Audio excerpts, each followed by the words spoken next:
Hello, Topical, and welcome back to your favorite podcast where, frankly, I'll talk about anything. And that includes my recent experience with Model UN at Maggie Walker for the fourth consecutive year. And this year I did something interesting. Usually I work alone. I'm the strong silent type, so, well, strong, I use in heavy quotes. But I like to work alone, and I feel like I should have won head delegate before because of it. I think I put in a lot of effort, but you know what? I was ready for a change this year, and so was Maggie Walker because they refused to give me my committee. But luckily, I ended up with a really good partner that I have joined with me today, and I'm really proud to introduce Sampson Thornhill, the co-head delegate for the Model UN European Council Committee. For Turkey. For Turkey, that's right. And at the very least, we were better than Scope's Turkey. Yeah, Okay, so and we were better than everybody else. yeah, definitely. We were better than everyone else. That's right. So I guess I'll start you off with what made you join the Model UN Club originally? Well, I had wanted to do it since really sophomore year, and then I kept missing meetings, and eventually I just kind of gave up. And then same thing happened junior year, and then at the end of junior year, I was like, you know what? No, I'm doing Metal U next year because I have friends that go to Maggie Walker, and they love Gizman, and it just seemed like something really fun that I could do. Um, and so I'm really glad that I got to do it my senior year, even though I wish I could have done it every year that I was in high school. Yeah, definitely. So I guess we'll just jump straight into the actual convention that we went to. So what were your expectations going in? Like, were you feeling good about it? Were you feeling terrible? I mean, I had no idea what to expect. Yeah, no, I So get that. I was trying to go in with an open mind. I was a little afraid that I would not be doing much because I wouldn't exactly know the protocol. But fortunately, they did a really good job of going over Parley Pro, which is short for parliamentary procedure. By the way, for those of you that don't know, um, and so the chairs were really good about that. And of course, Ryan, you were good about kind of stepping up and being a solid example for me to follow. And so it's pretty easy to get involved, Hey, were you which were made it more fun. good butter to my bread with the whole extroverted versus introverted thing. I think that's what really made us such a great team during the actual committee. But that'll Yeah, I agree with that. that'll definitely come up later. So, what did you think about the whole opening ceremonies? Do you really think that it's worth doing those things at these kinds of conventions? I don't know. I thought it was all right, but um, I don't know. I hadn't really thought of were the opening ceremonies worth it or not. Again, this was my first year, so it was hard for me to tell considering I've only gone to one Model UN whether this conference was run efficiently or not. I'm sure if I'd been to other conferences, um, I would have a better idea of what works and what doesn't work. So I mean, I don't know. I didn't have a problem with it. I thought it was fine, but you might have a completely different viewpoint, which is just because you've had so much more experience than I have. Yeah, no, like I mean, it seems like it's worth doing those kinds of things, but like at some point after 4 years of doing the exact same opening ceremony and having like the exact same style of video and just having them all come in and like we're all supposed to be super surprised when like they walk through the door as the video fades to black, but it's still good fun. Yeah, it's like they're trying to turn it into like a show, which I know, whatever. They can do what they want. Yeah, you might as well. So, going into preparing the background guide, did you feel like we had a really good idea of the topics we were going to be discussing and what Turkey really was going to represent? I won't lie, I really did not. I was struggling to write my background guide, because I remember Mr. B, our sponsor, had said that we should write the background paper and take the position that our country would take. And so it was just a little challenging for me to figure out what exactly Turkey would take on, or what position Turkey would take on these two topics that we were given. Because I'm not Turkish. I've never been to Turkey. I only know like one or two people who are from Turkey, anyways, and they're like ethnically Turks. They're not actually, Yeah, they're not from a Turkey. You know what I nationality. mean? Yeah, Yeah, exactly. So it was hard to figure out what I would stand for in the conference, other than of course knowing that like Turkey is a pretty corrupt country with like humanitarian crises, et cetera, et cetera. yeah. So So, I don't know. so basically, we weren't feeling confident about it going in, and we Yeah, we weren't feeling good about Turkey's standing in the world either. yeah, exactly. Or at least I wasn't. I'm sure you felt.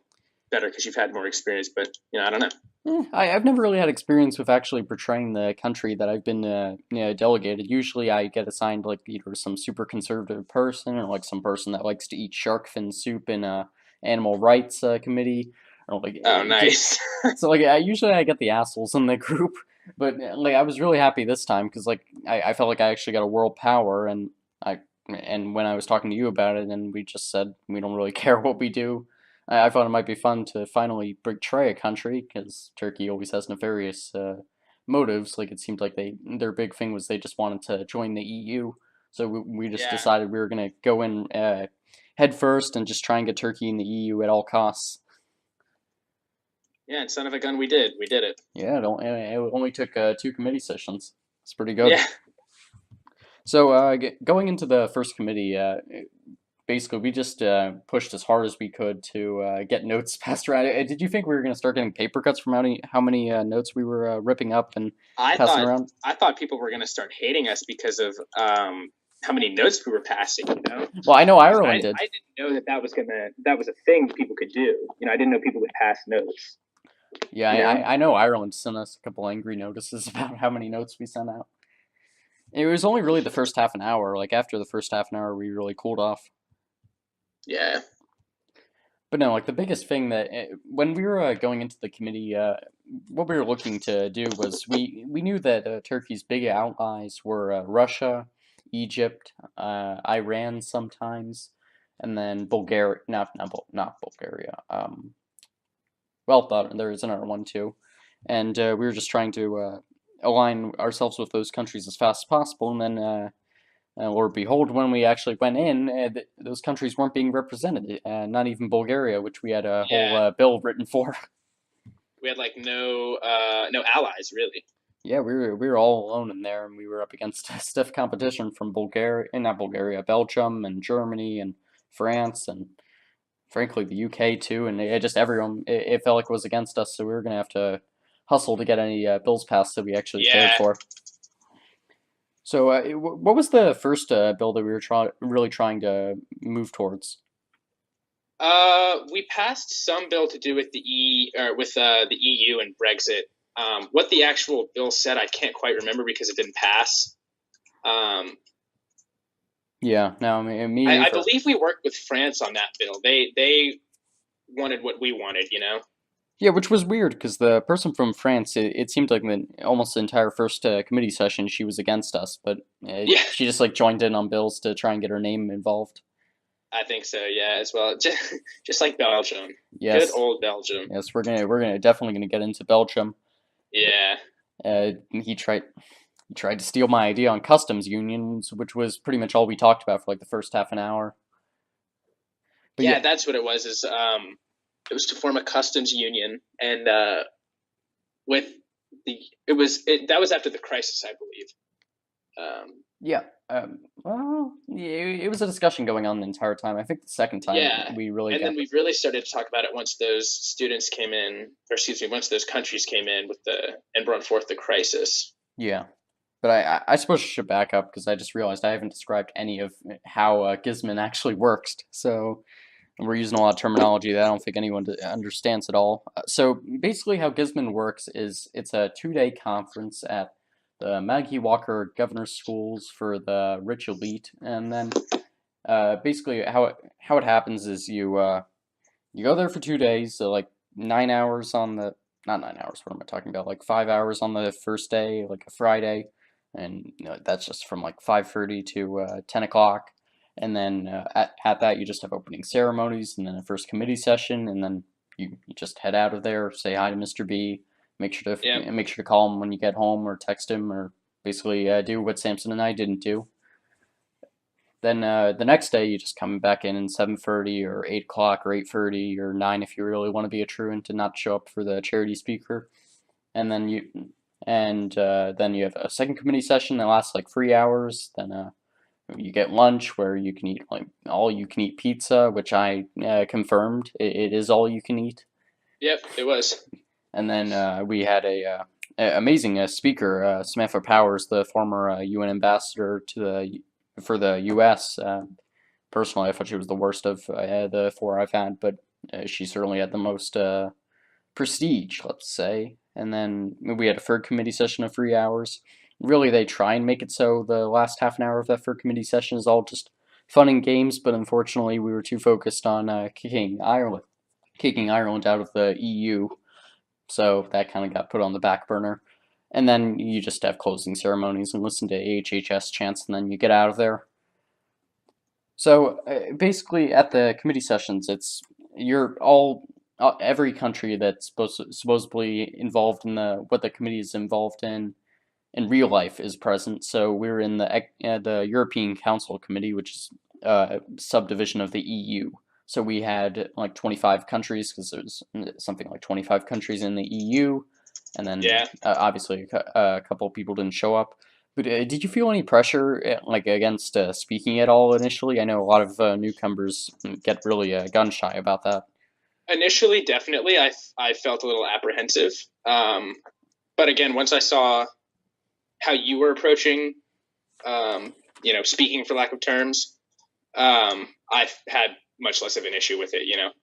Yeah, you definitely got over it quicker than Italy. I think Italy only really opened up in like the last half an hour of the final committee session.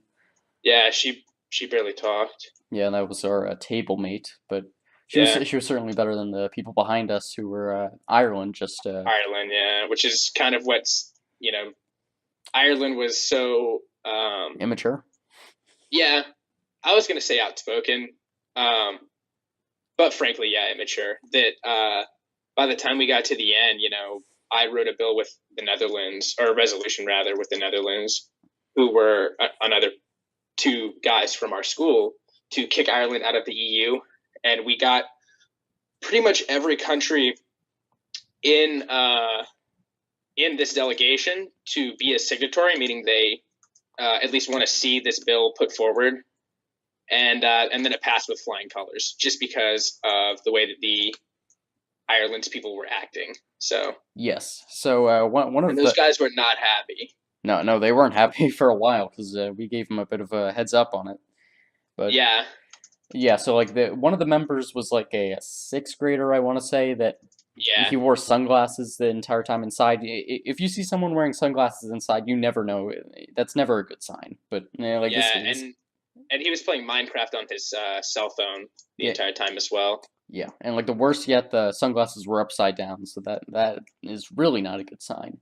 And like the entire time he was doing like some just bizarre dance where like I don't even know what it was. It was like a thriller thing.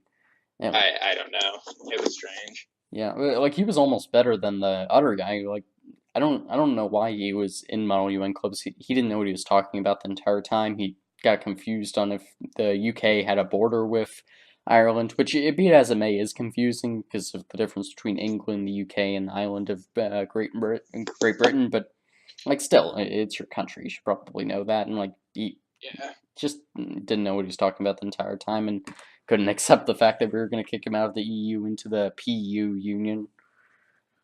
Yep. So that Because they stunk. yes, they did stink, unfortunately.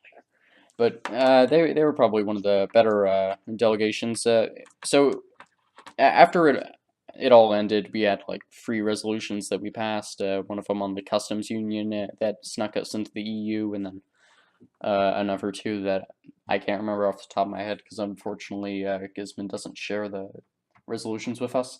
But One of them was well, I do remember one of them was creating like this refugee integration board oh to yeah, better aid.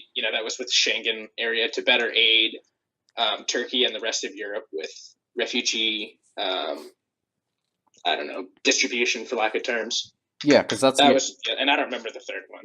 yeah, because that's the other big thing that Turkey wants. Not only does it want to get into the EU, it also wants to get rid of its refugees at all costs. Pretty much exactly right. Yeah.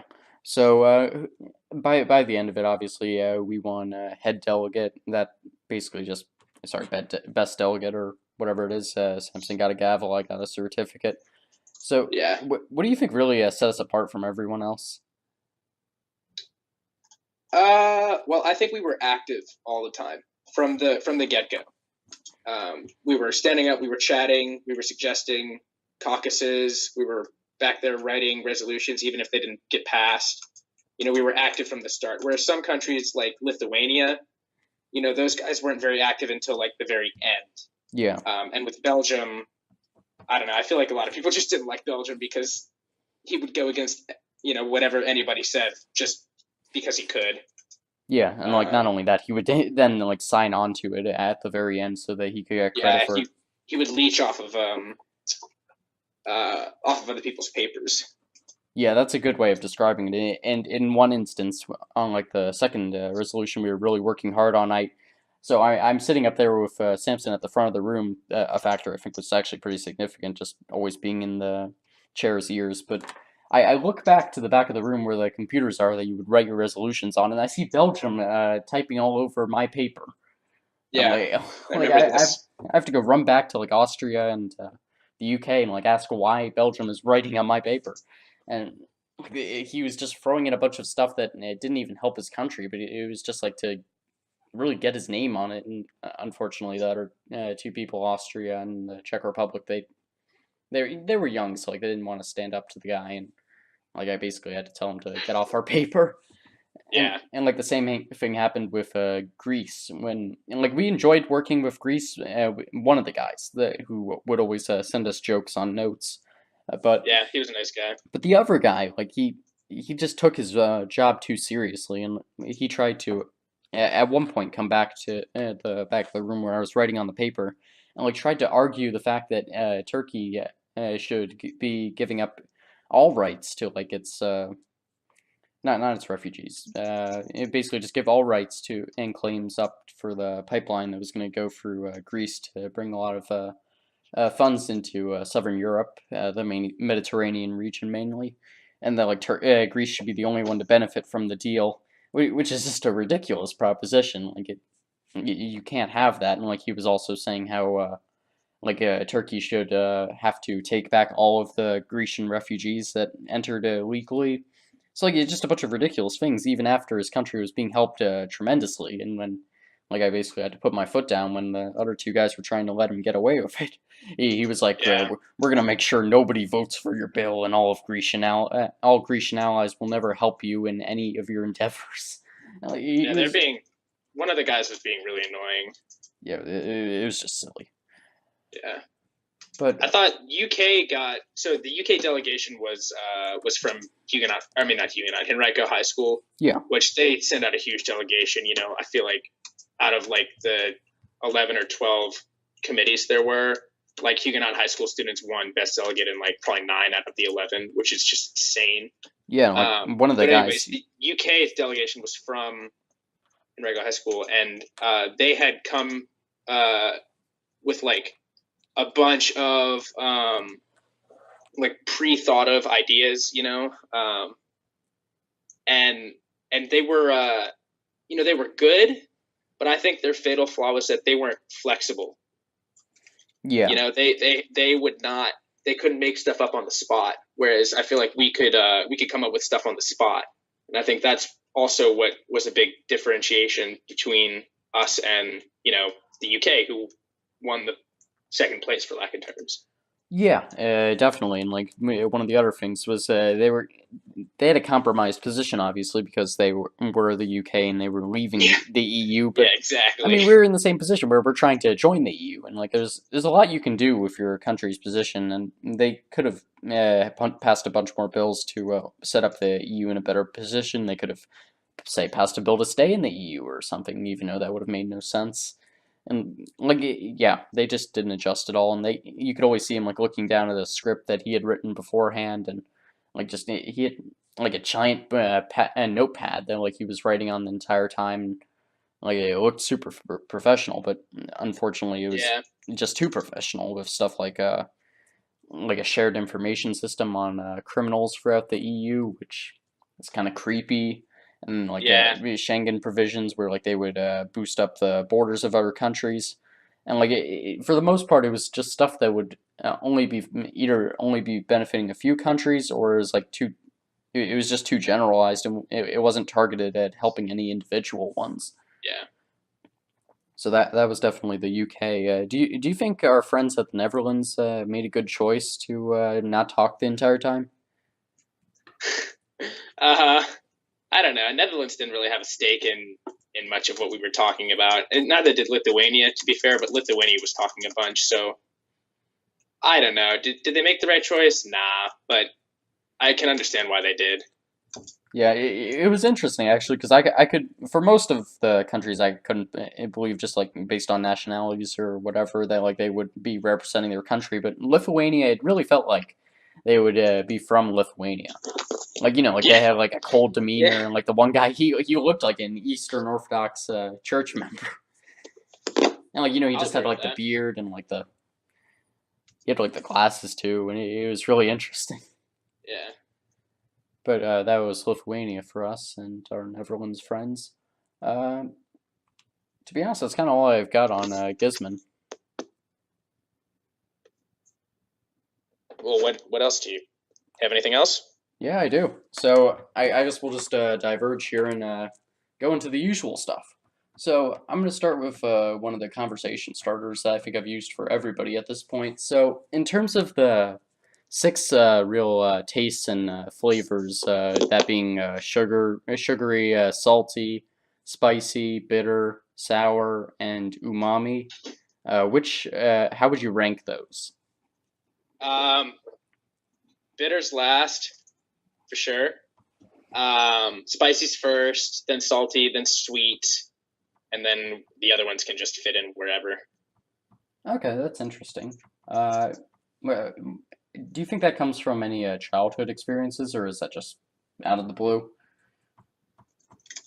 Um, I don't know. I think it could. Like when I was a lot younger, according to my parents at least, I would eat a bunch, like so much salsa, and so I think that's a big part of um, why I like spicy things a bunch to this day. But Yeah, other than that, I don't know. I think it's just personal preference.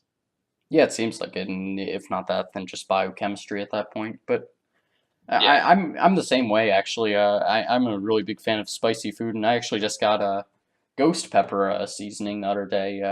How hot do you usually go? Well, I've actually tried.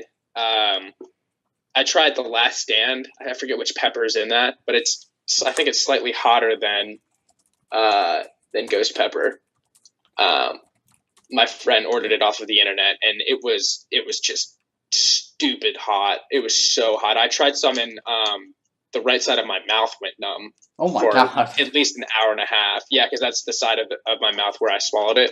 Oh my goodness! Um, Is that the? Now No, sorry. it was good. The sauce had a really good taste to it, for like the first second, and then it was just misery. But I don't know. It's kind of fun. It's fun eating something just ridiculously spicy. Yeah, and like it's almost like a masochistic thing, really. Like the pain feels good, and like I don't know. The pain feels awful, but it's cool being able to say that I've tried one of the hottest hot sauces in the entire world. Yeah, is that pure Caspasian stuff where like it's just the chemical that makes things spicy? It's not that there's an actual pepper in it. It's not just spacing, Okay, but because that one's like ridiculous. it is hot pepper. Yeah, it's absolutely bizarre that like of all the seasonings, like something being like if you just put a ton of like spices on something, you're not going to be any more unhealthy than like if you aside from your throat, obviously, but like if you Right. dump a ton of sugar or salt on something, that's really going to set you back health wise. But like if you just eat a pepper or something, you're going to be completely fine, if not better off.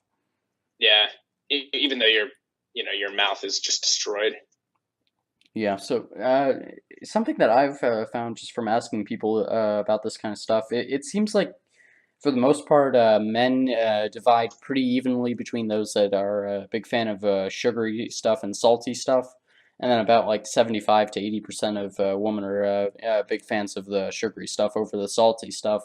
Has that been your experience? Honestly, I haven't thought about that like at all. Um, I don't know. The women that are in my family are big fans of sweet stuff, so And my dad and I both love spicy things, so maybe, I don't know.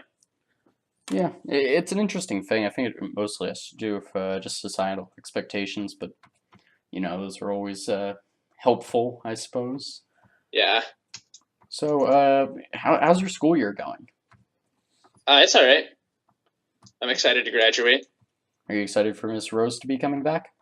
Yes, I heard that I missed her on Friday because I was touring Virginia Tech's physics department, and I was very, very upset. I must have Very missed her upset. too then. Huh, that's weird. She came during fourth period. I would have left Oh, okay. my fourth period if I had seen if I had like seen a Snapchat or had gotten text that she was in the school because haven't seen her since like January, Yeah, got you. and she's one of my favorite teachers of all time. Yeah, what do you like about her so much? She's very friendly. Big fan of that. If a teacher's mean, I generally don't like them for obvious Yeah. reasons. And I think that she's a phenomenal calculus teacher. I learned so much from her last year, and I was learning a lot this year. Again, even though most of the stuff that she taught me I had already learned, it was cool to relearn it. Because sometimes you might learn it in a new way that makes sense when previously it didn't make that much sense. And I was really looking forward to learning, series and sequences and going over diffie-qs with her because I feel like she would have helped me understand something as hard as differential equations and series and sequences a lot better than, Mr. Zimmerman did. And he's been fine. It's just, he's not Mrs. Rose. Yeah, and he has that bad So, habit of just talking over people instead of actually shushing them. yeah. So, what do you think she really does best in her teaching style to help children learn? I think she's really good at answering questions. So if you ask a question about a problem that's going on, I think that she's really good at explaining why the answer is the way that it is, why it looks that way, how exactly she got it. And she's also very willing to help, like before and after school. She's really, really flexible with stuff like that. Yeah, definitely. I can see that. I always felt like the problem in her class was working up just the confidence to ask a question just because of how confident she was teaching the material was like, what, you don't understand this? You should really understand it already. Not that like she was saying that, but just like the kind of body language and just tone that was put off. But And I feel like some of the students in the class, are very confident as well. And so it can be even more intimidating to ask what might think is a stupid question in front of a bunch of people that understand the material better than you do. It can be awkward. Like that's how I feel sometimes in Dr. E's class. Like I yeah, don't understand this problem, but like why don't I? I definitely should. yeah, So you can feel bad about yourself a little bit, but and it is what it is. and also part of the problem is you're like half of the class is those people that are very confident, like they've taken the class basically before and they already know the Yeah, material, exactly. and then you've got the other half of it who've just given up on their grade in the class and are just either sleeping through it or playing on their phone or Chromebook and just not I know paying attention. exactly what you're talking about. Yes, I sat next to her like free tests in a row now. It's gosh. And there's also a guy that does it as well. Oh, you're talking. Yeah, I'm not gonna drop. I guess I won't name drop him. That's kind of a jerk move, but yeah, Yeah. poor Michaela. Yeah. So, who do you think is best at calculus in the class? John Carney. Yeah, that's He- that's a good call. He's phenomenal at calculus. Does he just have the math mind that some people have? He does. Yeah, he just has that. His mind is wired for math like that. Yeah, gotcha. Have you enjoyed Physics C more or calculus this year? I don't know. I've really liked both classes. I it's hard to enjoy physics C because it's such a hard class, but also that's what is enjoyable about it. So, I honestly don't know. It's Yeah, definitely they're two of my favorite classes for sure. Calculus and physics C. yeah. So I think you already told me this once, but I completely forget at this point. Why did you take Physics C? Because like among like the group of people that are in the class, it seems like you're kind of the odd one out. Uh, yeah, I don't know. I could agree with that, but also I want to study physics in college. And so I figured, I'd be a fool to not take physics C my senior year, even if the class is hard. It would give me a really good idea of what studying physics in college would be like, because Dr. E tries his darndest to just, make it a hard class. And he does a really good job of making it a really hard class. And so even though, I was talking to a now college student who was a senior last year, took physics C, Alex McQuilkin. Yes. He came back to visit the other day, and Dr. E wasn't in class. He was at like a doctor's appointment or something, which is kind of sad for Alex and the other guys that came in. But I was talking to Alex, and I was like, dude, I feel like taking this class was a mistake because I feel like I haven't learned anything. And Alex's response was, trust me, you have. You'll find that out next year. And I think that he's right. I think I have learned more than I think. Yeah, and it's so important to just take those classes that'll challenge you, because if you're not being challenged, you're not really learning anything. You're just being provided a bunch of material and soaking it up. Yeah, and I definitely feel like I've learned a lot about how to think about like tough problems differently. If something doesn't make sense, instead of just staring at it blankly, you have to actively try different things to see if you can get an answer that at least sort of makes sense. And especially when in calculus, like, solving for differential equations, we've gone over a lot of that in physics C, because you use differential equations to model current as a function of time in circuits. And so I've learned like the general form for certain differential equations. And so in calculus, we typically do like first order normal differential equations, and they always have the solution e to the something. And so, when I get a differential equation in calculus, if I don't get that answer, then I know I've done something wrong, because I know what the final solution should look like, at least in the general form. And so physics C's taught me that, taught me how to think of things differently and how to justify why things are the way they are. And I think that I'll take that with me for the rest of my life. Okay. How necessary do you think taking BC Calc has been this year for understanding physics C, or do you think you could have gotten away with taking it while taking AB Calculus? I am really glad I had a year of calculus under my belt before taking physics C, because I already had knowledge on how most simple calculus was, like just taking derivatives and taking integrals, and we do a lot of integrals in physics C, a lot of integrals, and sometimes some derivatives, and it's really cool to see how the different equations relate to one another. Like, for example, energy is the antiderivative of work. Oh, wow. And and work is the integral of force. It's cool to see how those things work.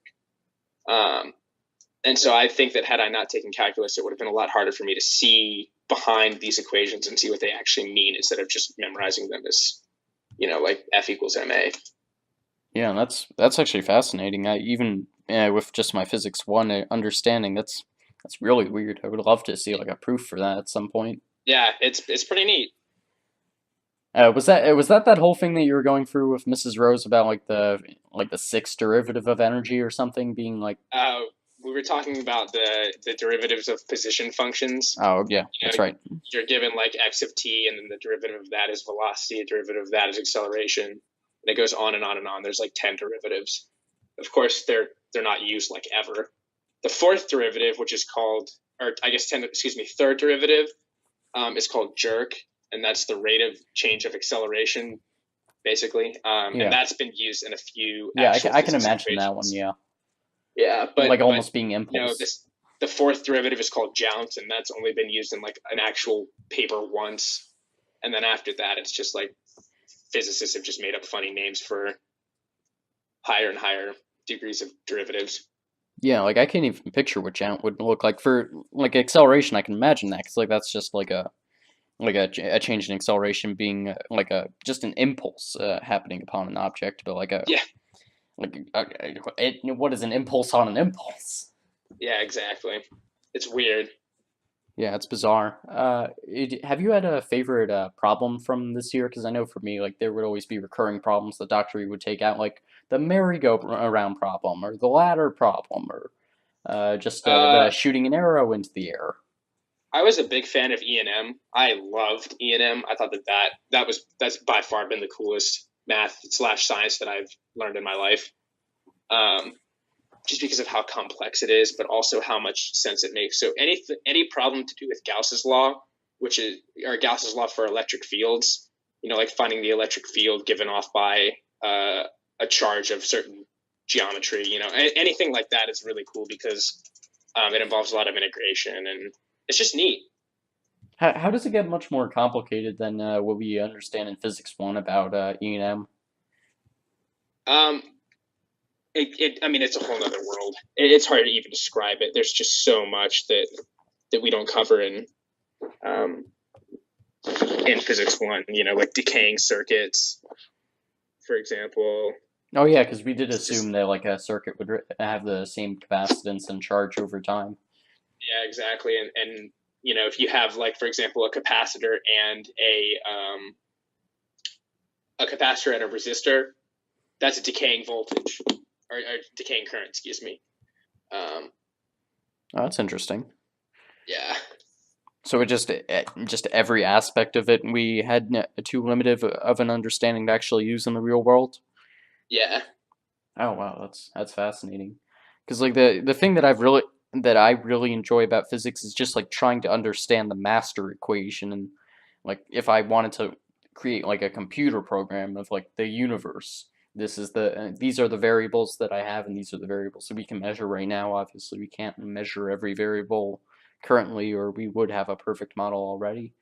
And then yeah, here's the master equation where I can plug in like 10 different variables to get like the drag coefficient, or I can plug in like this amount to find something like the refractive index within this, and like just having all of the variables understood and like understanding how they all relate to each other, not just having like a formula for tension. I want to understand how that tension relates to velocity, or like understanding how that tension will be affected within a refractive index, or like just having an understanding of how it all works and like how it's all connected to each other is really what fascinates me about physics. So like those smaller problems, those always gave me troubles because I just wanted to move past it, and I would always overlook something.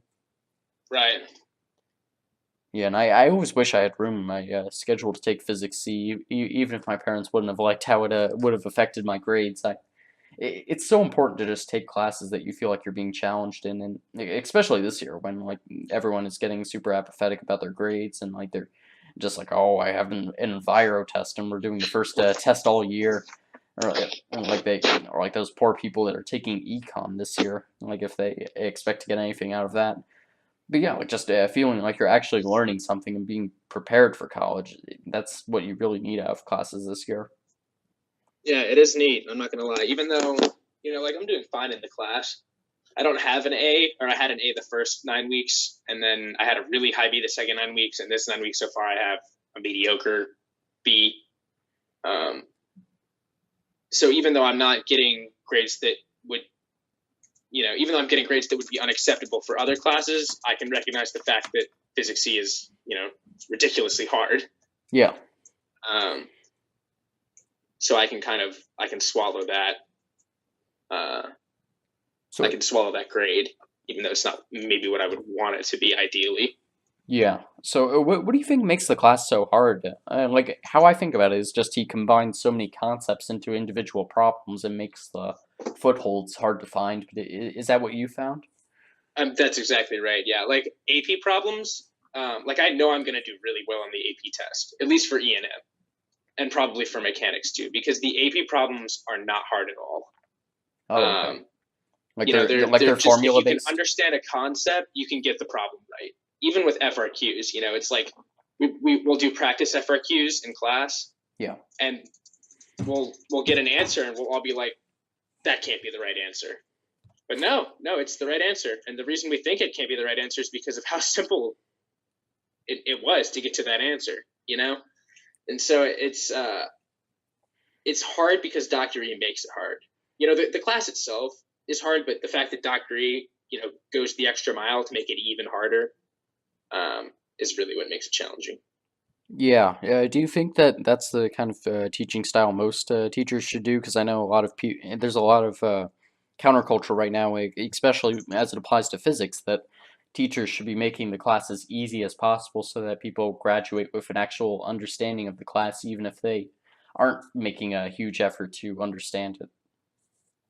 I think that with some classes, it would be stupid to make them hard, because they're not hard subjects to begin with. But with physics, it's stupid to make it easy because it's not easy.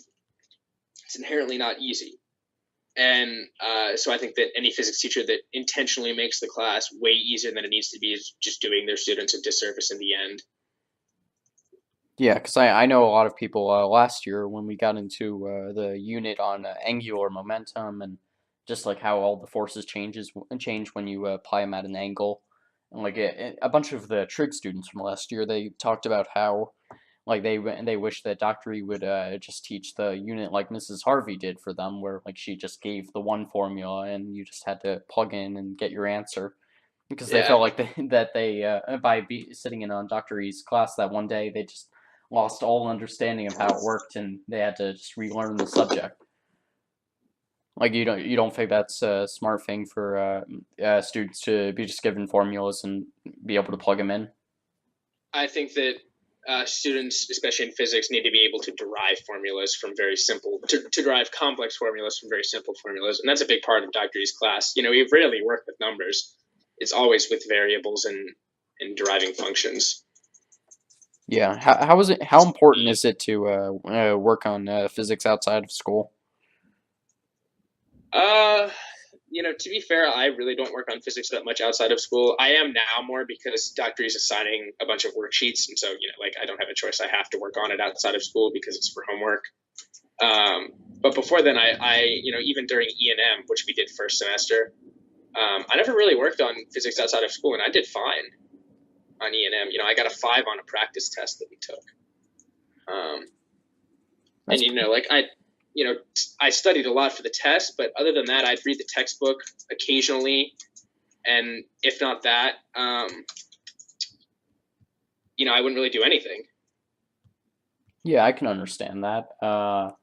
Do you think that physics is a good subject to be teaching kids in high school, or should it be moved to college, or should we be given like a class like physical science like in middle school that prepares us for chemistry, or like a easy biology course that prepares us for high school biology? That is a curious question. Um,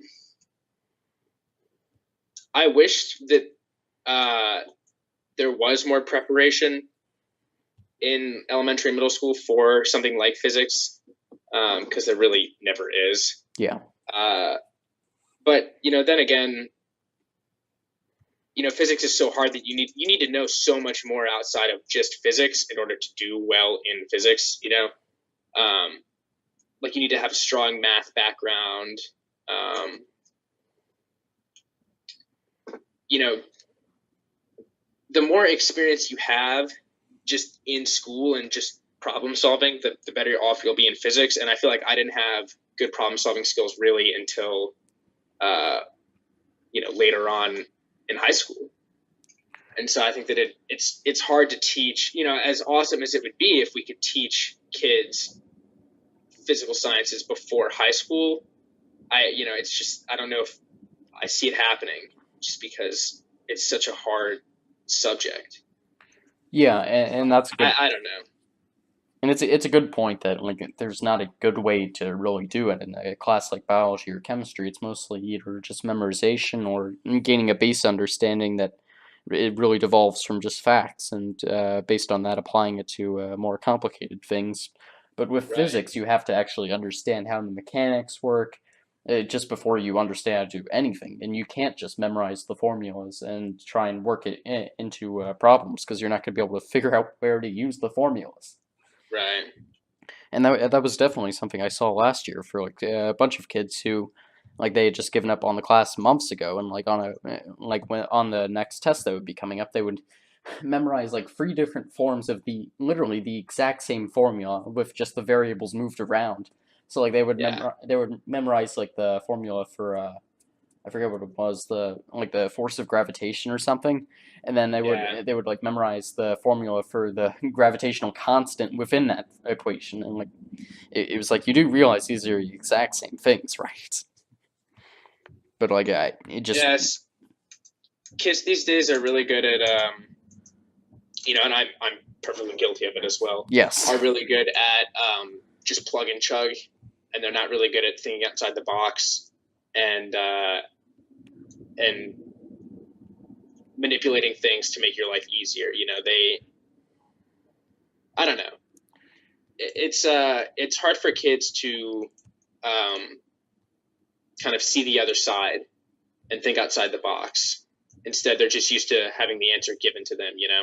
Well, I mean, it's hard for everybody to do that, but I think it's especially hard for kids because, unfortunately, the education system that we're working in right now, it's not designed for computers where they can just have the formula plugged into their code and then you can just put the numbers into the computer and it gives it to you. Whether the education system is designed for people to be doing that, either for their heads or on paper.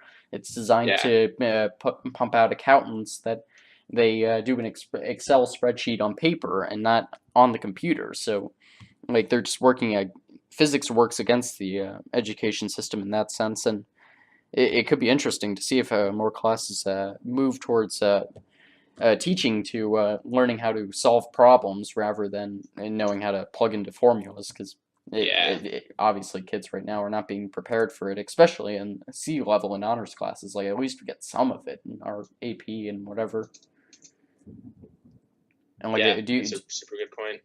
yeah, and like the biggest thing for me is like I always like to joke with people that school is designed more so to be a daycare than to actually teach you things because that's what it's originally designed for, that just to bring kids to a place where the parents can work without them having to worry about if the kids are safe or like if they're getting eaten by a Yeah, lion or something. So like it's not unfortunately it was never designed to really prepare us for the life after school, and I think we're I think really it's getting better, especially with the advent of things like specialty centers. yeah, definitely. I think it's getting a lot better, but you're absolutely right. Yeah, and I just worry that with things like specialty centers, it's trying to best assist those at the highest level, and it's leaving those with the less Yeah. privileged behind. But that's kind of how the world works, to be honest. So, do you think that the current movement towards technology in schools is the best way to approach it? Because I was talking about this with Mr. B the other day, and he was complaining about how all of the instructors at the superintendent level and like the county level are really focused on just bringing technology in any way they can. That's why we have Chromebooks now. That's why Yeah. a lot of them are pushing for actually getting rid of teachers and just having kids learn on Khan Academy and being supervised by a bunch of just supervisors. Yeah, no, that's a absolutely terrible idea.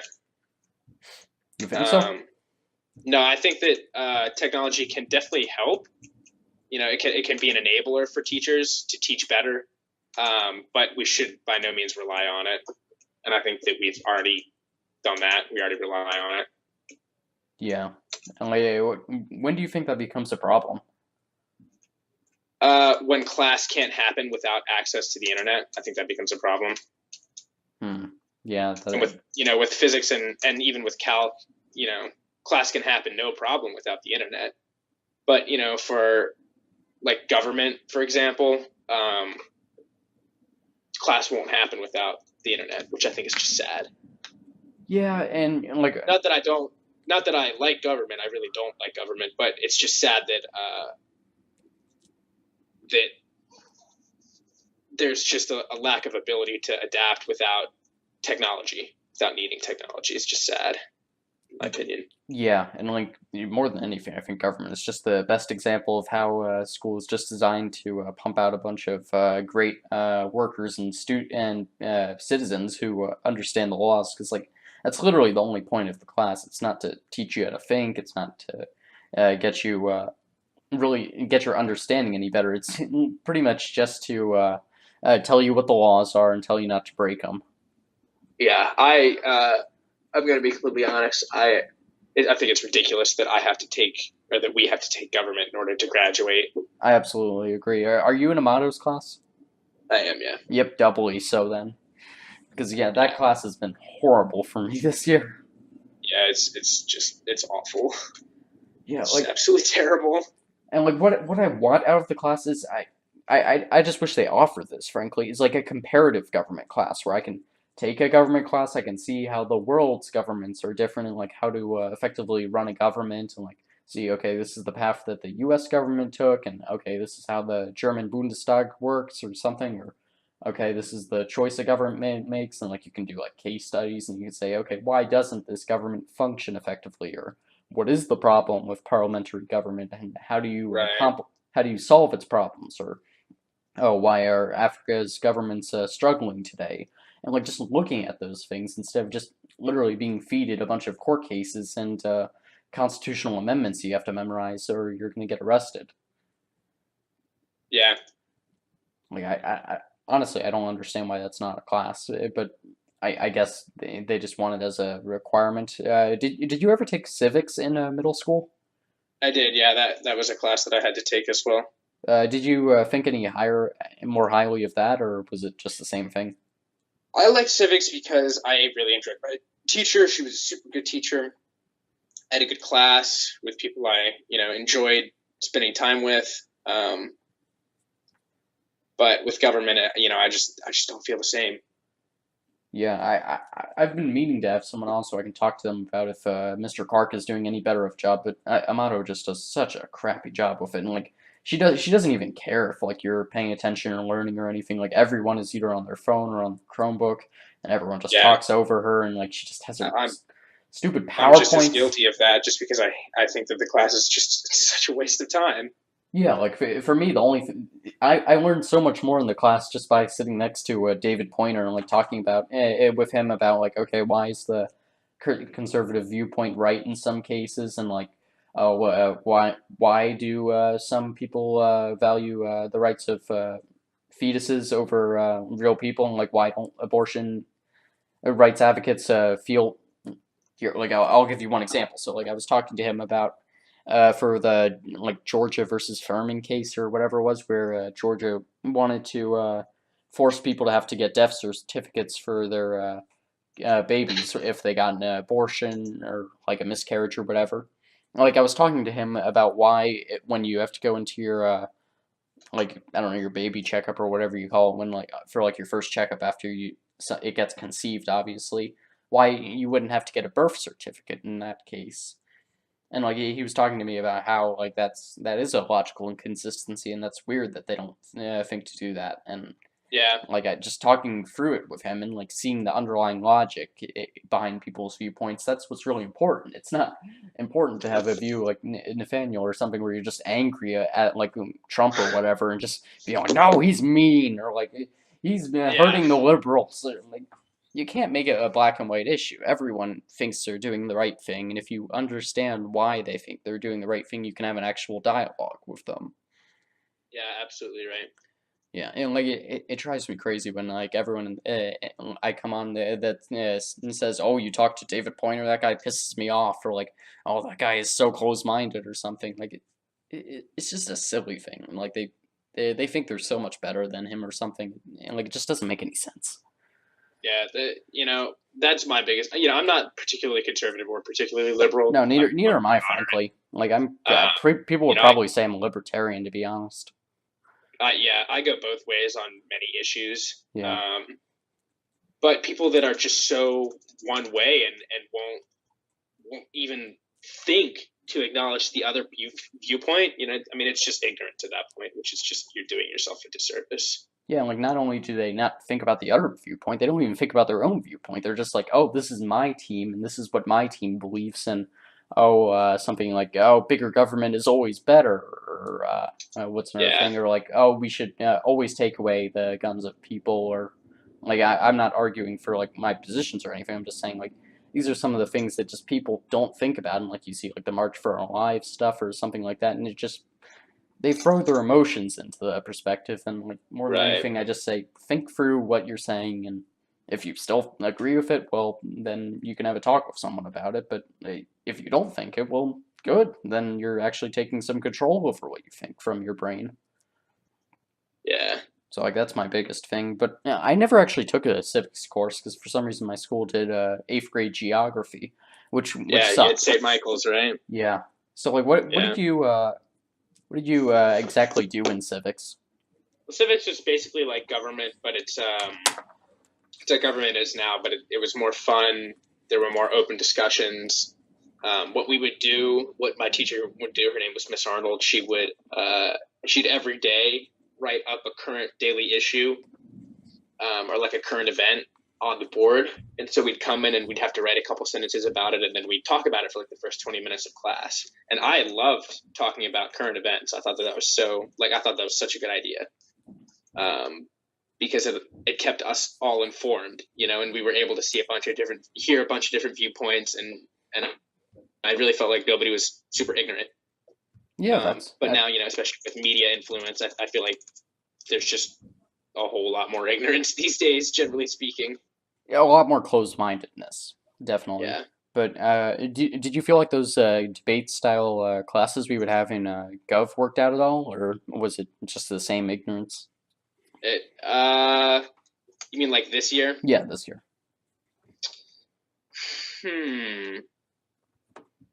I don't know. I don't think we have enough debates. No, I don't Frankly. think so either. Yeah, that's basically it. I think that if we had more debates, I'd have a better idea. But we don't have enough for me to really be able to tell. Yeah, it is kind of a much ado about nothing situation. Like what? Yeah. Are you comfortable talking about politics at all? Oh, definitely. Oh, I'll talk okay, about sweet. Because usually I'm not comfortable about asking people those kinds of things because they're either like, oh, I don't want to talk about that, or oh, I don't want my views on the internet or whatever. But yeah, No, cool. I'll talk about anything. Ah, cool. So I guess I can get your input on stuff that like I try and work through myself. So I'll just go down my list on like philosophical political questions then. Sweet. Okay, so do you think primaries should be held at churches? Um, do I think primaries should be held at churches? Well, honestly, I don't have a preference. I think that they can be fine to be held at churches. Yeah, I don't have a big philosophical issue with that. But I can understand why some people would, because going back to that whole separation of church and state establishment clause. But I think that holding primaries in churches doesn't go against the establishment clause, and so I think that that's fine. The location matters much less than what's actually going on. Yeah. Yeah, I'd probably agree with you there.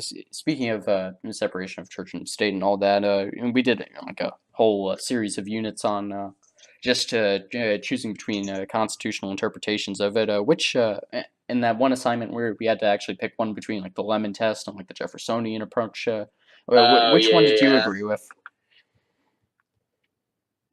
What'd you say? Oh, sorry, I said which one did you really agree with?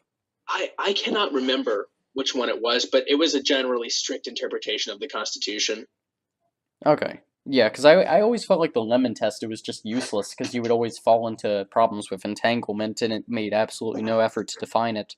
So Which were the given tests? I could probably identify it if I was given a list of the tests. I have no clue to be honest, so I'm going to pull that up and I'll just come back to this. But in the meantime, I'll give you another fun question on if you think every primary vote should be held at the same time instead of over the course of like 4 months. Yeah, I think that every primary should be held at the same time because Super Tuesday, for example, is just sensationalizing politics, and I get that it draws attention to politics, but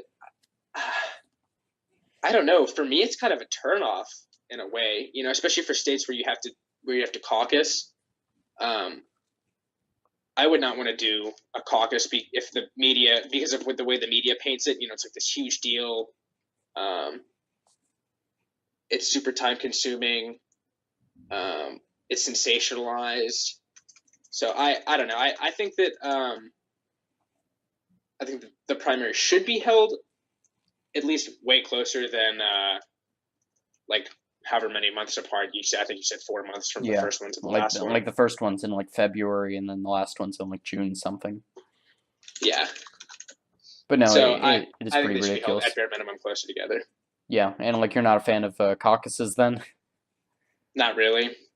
Yeah, it seems like there's too much peer pressure involved in that, and like a lot of people they just want to get out of there, so like it's not a good situation. Like if everyone was the ideal citizen in like a constitutional sense, and like they were all informed, and everyone was completely confident in their own views and would be unwavering in the face of pressure, then yes, it would work. But just so many people don't care, and they just want to get on with their day and whatever. So I finally found that document. So there were 5 tests exactly. So there was the complete separation of church and state, which was the Madison Jefferson position. That would be my position. That was mine as well. And then the other 4 just being child benefit, a neutrality doctrine called the Lemon Test, then endorsement test, and the accommodation of religion. So yeah, I just felt like all the other ones made no sense, but the Jeffersonian approach is way too strict, honestly. Because like I don't think there What was the Jeffersonian one again? Yeah, so I'll just go through it. Is the complete separation of church and state, right? Yeah, that the wall of separation is high, and any accommodation that would move it down at all goes against the Constitution. Yeah, that is the one that I chose. Yeah, so like basically the problem with it is any possibility for entanglement cannot be allowed. And like it's not even like probable entanglement, it's just any possibility at all. So like essentially every single court case that had the word religion in it, you had to throw out. Yeah.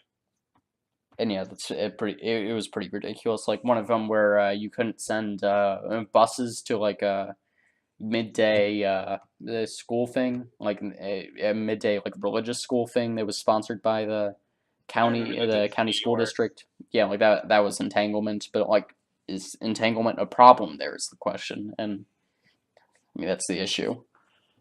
Like how do you come down on entanglement? Like what do you think defines like bad entanglement and good entanglement? I think that let me think of a good way to say this. Yeah, it's a hard question. Without sounding absolutely just terrible. I think that any entanglement that furthers the position of one religion, regardless of the religion, is bad entanglement. Entanglement that doesn't further the agenda of one religion or the other, like for example, holding primaries in churches, like I don't see that as being problematic or furthering the agenda of a certain religion. I think that that's fine. Yeah, like that makes any sense. Yeah, like honestly, I don't know where I come down on the issue myself. Like I'm, for the most part, I just say like try and keep them separate as much as possible, but do it within reason. Don't like lock down, put like a gate around the church or something so that nobody can get in, so that like it's separate to that point. But it is a very difficult issue, and unfortunately, it doesn't seem like the Constitution does a great job. The constitutional interpretists do a great job of looking at it right now. Especially because like we're given 5 tests, that means that Supreme Court justices are at least using those 5 different interpretations. So like that's not a good thing. Like if you can't even get 9 people to agree on what how politics should work, then it's kind of telling that like there's not really a right answer here, and we should stop trying to find a right answer. Yeah. So yeah, that was one thing, but yeah, both of us are not fans of government as a class. So do you think that we talked about at one point cross ticketing and just how maybe it shouldn't be allowed because it allows people to who don't actually care about the winner of a primary just to vote for like somebody that they think can screw it up for the other party. Do you think it should be allowed, or do you think that the party should be able to hold closed primaries? I don't think closed primaries are a good idea. I think they're actually a really bad idea. They're so restrictive, and I would hate to have to declare, one party or another in order to even vote in a primary. Because, like, again, I can go both ways really easily. So I don't like closed primaries. I like open primaries. Yeah, I'm with you. And like my biggest thing is that studies show that it's a minuscule problem, and my biggest thing is you don't play for the 1% problem. Like, especially if Yeah. it affects every other person. Like, you just leave it alone, or if it grows to be enough of a problem, then you address it in a way that it doesn't hurt everyone else. But yeah, closed primaries are not good because half the choice in itself is choosing what party that you really support, and sometimes there's somebody in both parties that like you support and agree with, and there's no reason you shouldn't be allowed to vote in both. Yeah. Do you think that it would be a better system to just do away with primaries and just have a general election? So like you just have all the people that would be in a primary, they're just brought together with both parties, and you just hold the election from there. I think that that's not a bad idea, but I do think primaries are a good idea because it allows parties to garner support, basically. Yeah, I for can their parties. I can see it. That would be necessary just because right now we're in a two-party system where it actually is a horse race, and yeah, it's all just about how much support you can gather for the actual party rather than any individual candidates. Yeah, I might add that I think the two-party system is outdated. Oh, And that it I needs to go. completely agree. Not only is it outdated, it's just bizarre. It's like it doesn't exist anywhere else in the world, Yeah, frankly.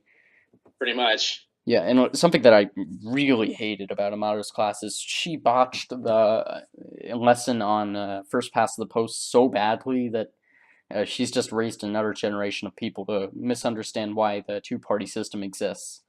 So, On which lesson? I'm sorry. the one on the first past the post system, which is just how we elect people, where you can Oh give one yeah. vote to like one party, and then it is such a horrible system. And what really annoyed me most was that those videos she showed one class on like the problems with the electoral college by CGP Grey. He does Yeah, amazing videos on why the first he past the does. post system is terrible. I really enjoy his stuff. Yeah, me too. Yeah, honestly, he's probably a role model for me, to be honest. I have you listened to his podcast, Hello Internet? I have not, but I'm sure it's phenomenal. Yeah, you should check it out sometime. I love his videos, don't get me wrong, but his podcast is just him like every 2 weeks talking for like an hour and a half. So that's amazing right there. Yeah. So yeah, it's terrible that she botched the lesson so bad because first past Yeah. the post, basically how it works. I really recommend you just watch his video on it if you haven't already. But basically, it funnels any number of candidates, and over time, candidates are going to drop out if they don't garner enough support because they're stealing from another party that could have won more. And like the biggest way you saw this in the American political system was the election of 1824. Oh, crap. I always forget not to put my phone so close to the microphone. Like the election of 1824, where John Quincy Adams beat Andrew Jackson like 28% to like 24%. Oh So yeah, yeah. that one obviously was a major case of just minority candidates stealing from other party members, which is a fine problem to have. But the problem is it makes them want to get out of the election, especially when they're given corrupt bargains to make sure they don't run again. And then obviously the next year, Jackson easily wins because of this. And then you had other elections where this was the case, uh, just more recent examples. You have stuff like Ross Perot and people saying that like you stole votes from one party over the other when like you're perfectly you should be allowed to run if you want to. Like that's not something where you have to be a Republican or Democrat because that's the way it always has been. So Right. that's just silly. But my biggest thing is I absolutely love the single transferable vote system. Where I'll explain this to you. Basically, how it works is in a normal election right now. Obviously, you just go in, you given a ballot, you put it, just, I don't know, you bubble in like a ticket or something. I haven't actually voted before, and then you hand it in, and then you walk out. How the single transferable vote system works is you're given the ballot, and then you rank the candidates, like one through Right. whatever, and then basically how it happens is during the actual running, like it happens multiple times where like the vote counting, not the actual not the actual election, where like basically if your candidate does not win the most votes, okay, so here let me start over. So basically it waits the process works until one candidate gets to 50%. So after the first time, if one candidate has not won 50% of the votes, then you go into the first cutoff, where if you have less than, like, I don't know, sometimes it does like 15%, sometimes it just does the very last person, then it redistributes their vote into who they had as their number two candidate. Then if they didn't have a number two candidate, their vote's just gone, and it just redistributes, and then it just keeps doing this over and over again until eventually you have some candidate that's over 50%. And the biggest thing that makes that better over first past the post is that means that every person that voted for that candidate wanted them in some way. And it wasn't a strategic vote thing, because there's no reason to strategically vote. You can just vote for the person that you like the most, and then you can put your second one as the person that you want to win. Most. Yeah. Don't they do that somewhere? Do they not? Yes. The biggest country that does this is Australia. That's what I thought. I remember watching that video. Yes, it's a fantastic video, yeah, and like that's part of the reason why I think Australia has the best political system in the world. But a couple precincts do this in the U.S. I know San Francisco does it, and that's essentially it. And for my thing where we had to write to like do like a petition or something to get a law passed, and like that one assignment with like the flowchart thing, like my thing was I'm gonna write to Dave Bratt, not really, and say that the Virginia Chesterfield region should have its House of Delegates seat determined based on an STV system. Obviously, I didn't actually do that because political apathy, but wouldn't that be great? I think that is a good idea. Yeah, and it's ridiculous that more people don't know about this kind of stuff. They just take for granted the fact that first past the post is the way.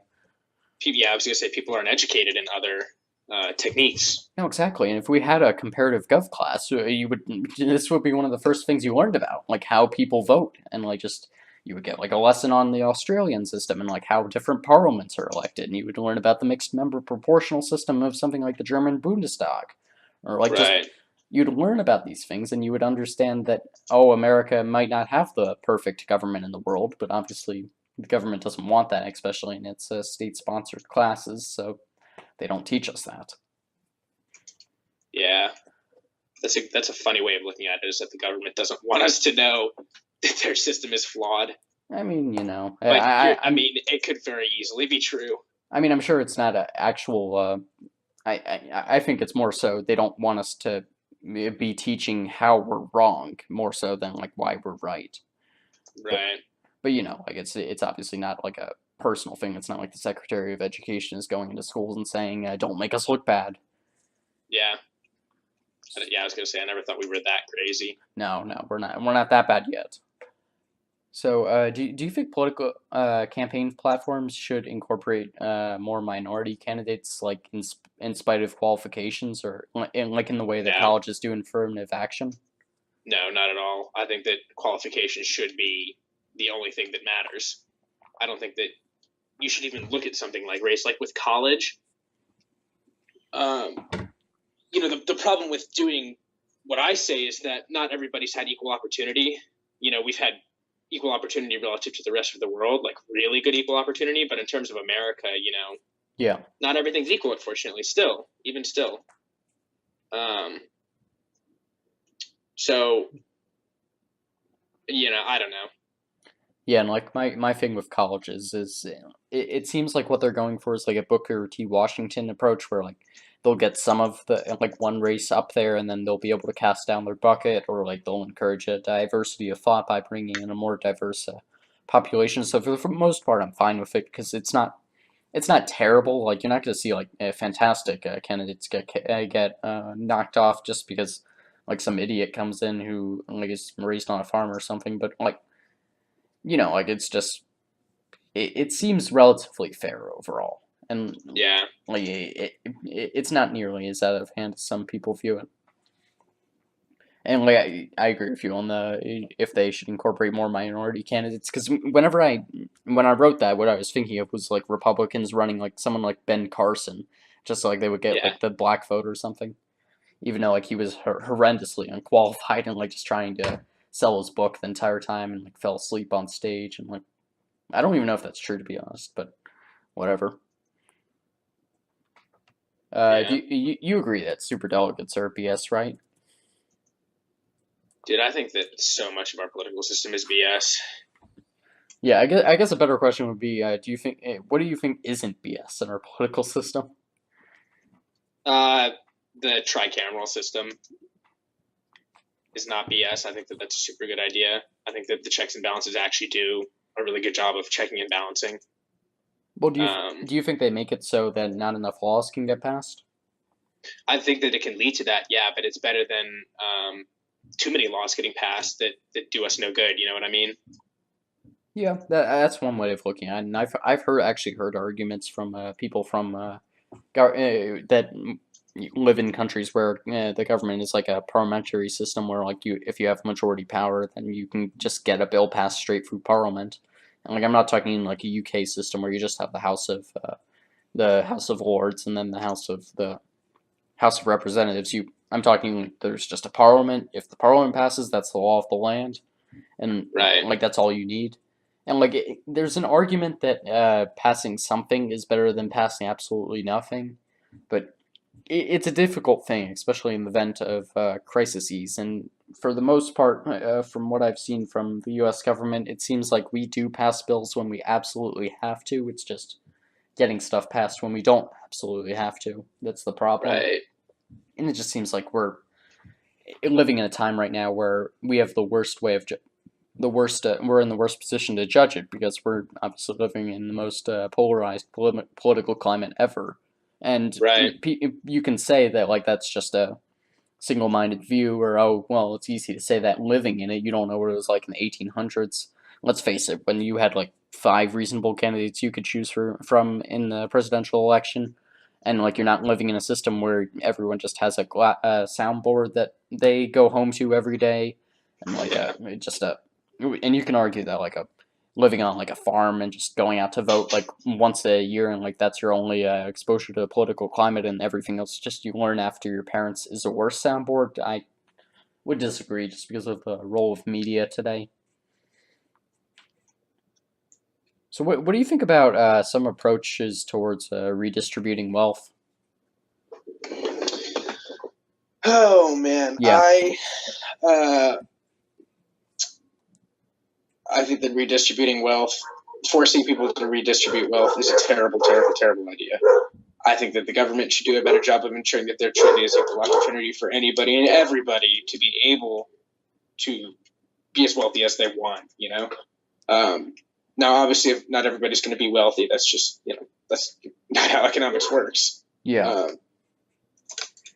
But no, I don't think the government should redistribute wealth. So like where do you draw the line on that? Like I'm sure like you have some elements that you're okay with redistributing wealth. Like are you okay with like tax brackets or like is it just across the board like you don't want any element of it? No, I think tax brackets. I think is a really good idea. The graduated income tax, I think is a pretty good idea. The rich obviously hate it because they pay more, but they make more, so it's not like the government's sucking all the money out of them. They're still making a living and they're doing all right. Yeah. But I always find they see it as like they're just not making enough, which whatever. yeah, and like the biggest thing is just everyone thinks they can never have enough money, so whenever they see the government taking it and they feel like they're being wronged or something like that, just want to hold on to it forever, and like Right. it's just a silly thing. I agree. So and like yeah, I agree. Like so, some people get super moralistic with this, and they're like, oh, if you have like more than $1 million, you should have to give up all your money to the government and have that redistributed. That's ridiculous. Yeah, but like that's actually just a communist sense. Like, well, no, not really, because the communist sense, everyone has the exact same amount, but that's much closer to that, and like that's not even socialism at that point. It's something in between. Yeah. Yeah. Yeah. At least the U.S. isn't looking to get that extreme with it. I don't know if some countries in Europe are or not, because we don't have a comparative gov class, but yeah, it seems like it hasn't gotten to that point yet. And also, it seems like most of Europe is on like a far right movement right now, which is weird. Yeah, it is weird. Well, we can hold ourselves kind of responsible for that, to be completely honest. In what sense? Because like I feel like the U.S. is very cyclical with it.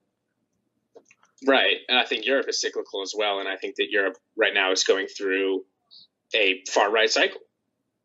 It's just what, and it's happening. It's lining up with our far right cycle, and I think that's because of where we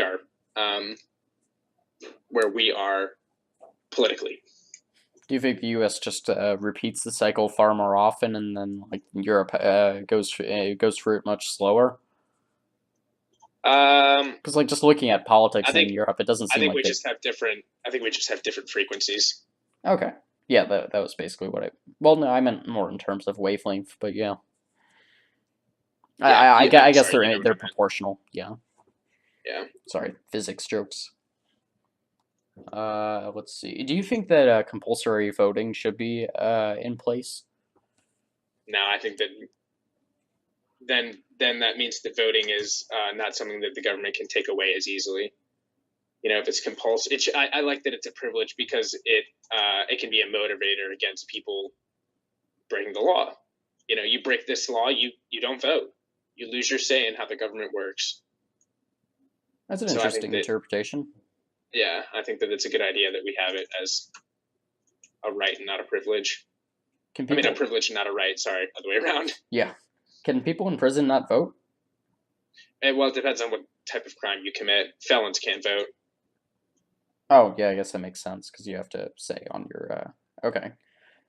Yeah, for me, I come down the other way, honestly, because I feel like not having compulsory voting, it creates a lot of problems where the biggest thing that campaigns are designed around when compulsory voting isn't in place is just getting people to come out and vote, and like they're not actually focused on getting their ideas out or just competing with the other candidate or whatever. And like especially in a system where like it's only and like the turnout averages around 60%, you're missing like 40% of the population right there, and like that's voting eligible people. Obviously, it's not taking into account babies or whatever. So like that's a weird thing. To counter what you're saying, I think that forcing people to vote creates a much more apathetic voting. Oh yeah, well you're an idiot. No, I don't want apathetic voters to come out and have to vote for whatever whack-a-mole candidate they want to vote for. You know. Yeah, that is one outlook on it, honestly. But I mean, if some people are apathetic, it seems like that. Well, here, let me counter with this. Actually, do you think that we should get, if we did compulsory voting, then we should get like a like vote of no confidence or something that they have to put it on? Like where you could just check that one, and then like whoever if like the vote of no confidence wins, then like I don't know, either like they do a whole new election cycle or whatever. That might be a good way to maybe get, you know, this is going to sound extremely politically polarizing because it is, but I think that might be a better way to get better options than we had this last go round. Oh, definitely. Because, like, let's be honest, we had pretty absolutely terrible options, regardless of which way you fall. I mean, yeah, I think everyone agrees on that. Yeah, well, most people do, at least. More people than should agree, let's put it that way. Yeah. And so you think that'd be a good idea? I think it could potentially be a good idea, yeah. Well, I don't think it should be. I don't think it's a way to justify compulsory voting, but I think that just that system in general is pretty solid thought. Yeah, and honestly, the reason I feel strongly about it is just because of a speech I sat in on with Julia Gillard at Gizman like 2 years ago, where she just talked about like the brilliance of Australian politics and why the U.S. should be more like Australia, and she went on like a whole 10-minute rant about how having compulsory voting is the greatest thing that's ever happened to Australian politics, and that it's so nice not to have to worry about it. So yeah, like that's just my preconceived bias, but I think it'd be interesting to try for a couple election cycles. But it is weird to throw someone in jail for not voting. That is the gross part of it. Yeah. Or like even fining them for not voting. Yeah, like it's just creepy. But I mean, you got to do something to make sure it actually gets to 100%. So, do you think that there's any way to perfect politics, or is it just screwed forever? I think that it's never going to be perfect. Let's put it that way. Yeah, that's basically how I feel about it too. And like, it's always weird talking to those people that disagree and think that like the perfect politics would be the system that they support. Yeah, Like no. that's really weird. So yeah, like that's a pretty obvious one. Do you think tariffs work at all today in politics? I know that was something we talked a lot about in our committee sessions. Yeah, I don't know. Like with the U.S. tariff on aluminum and steel, I don't know how that's going to work. I Like, mean, I honestly don't know. I don't know enough about things like tariffs to form an educated opinion. I'd have to do a lot of research on. yeah, A lot of people. There's a big hubbub that it's going to be bad for business at the end because it'll raise prices up. And honestly, that's what I'm afraid of. Raising the price of imported steel. One might think, oh, well, then Americans will just make more steel. Well, I mean, it still might be too expensive. I mean, it's just, I feel like it's needlessly jagging prices for minimal benefit for the economy. But then again, I don't know enough. yeah, and like it's always a really tough debate, and for the most part, it seems like how it works is tariffs they do bring business back to the home country, but they do it at the expense of the consumer. So like it's really an argument of how long do you want to hurt the consumer because of tariffs in return for the economy eventually being more based on the home country. And like that can be a really long transition sometimes, and it's unfortunately it seems like for the most part countries look to avoid those situations, and they like to set themselves up where they're just going to play a sunken cost fallacy where they say we like our position right now and we're just going to keep digging in further and further, where if we blow up this system it's just going to hurt the consumers more and more, and we're just going to stick it out here and hope that eventually it wins out for us in the end, even when it won't. And like you see that come up a lot with U.S. politics. You see it with obviously free trade agreements where we just give all our jobs away, and because it helps the consumers in the short run, and in the short run just keeps happening over and over again. And the debt keeps piling up. Or you see like the U.S. Just stay involved militarily because what's the other option? We withdraw and take a risk of having something happen, even if that would be super unlikely. And like Right. it's always just digging in, and unfortunately that lasts until the government falls, and nobody wants that. But that's the problem with the sunken cost fallacy. Like Yeah. like while the end result of following the fallacy is terrible, for a lot of people breaking it is even worse in the short term. So like it's just a question of how much are you willing to forego in the short term in return for the long game, and virtually no one is willing to forego the short term because that just doesn't make any sense. Yeah. And like you see it as such a problem in relationships where like people do not get out of bad relationships because they don't want to blow it up and have to start over just because they put in years into the system, and like they think that they can Yeah. eventually win out. And that's a disturbing one because they're right in a lot of senses, and like you can't tell them that they're wrong. But I mean, ultimately you can just try and moralistically reason with them, but just to be in a situation like that is horrible. Yeah. That's a super good point, actually. Yeah, It's hard to get any like big political reform to pass because we've been using the system for literally centuries. yeah.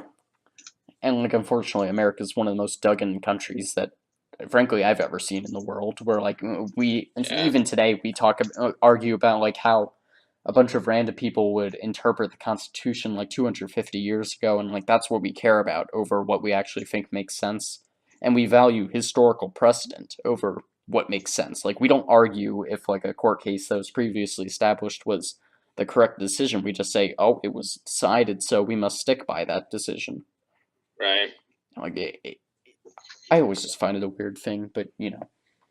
So I'll give you a softball here, or should I say a snowball? Do you think Virginia should have more snowplows? I don't know. I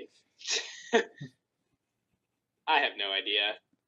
I mean, yeah, I definitely just because of how much school we miss for such little snow.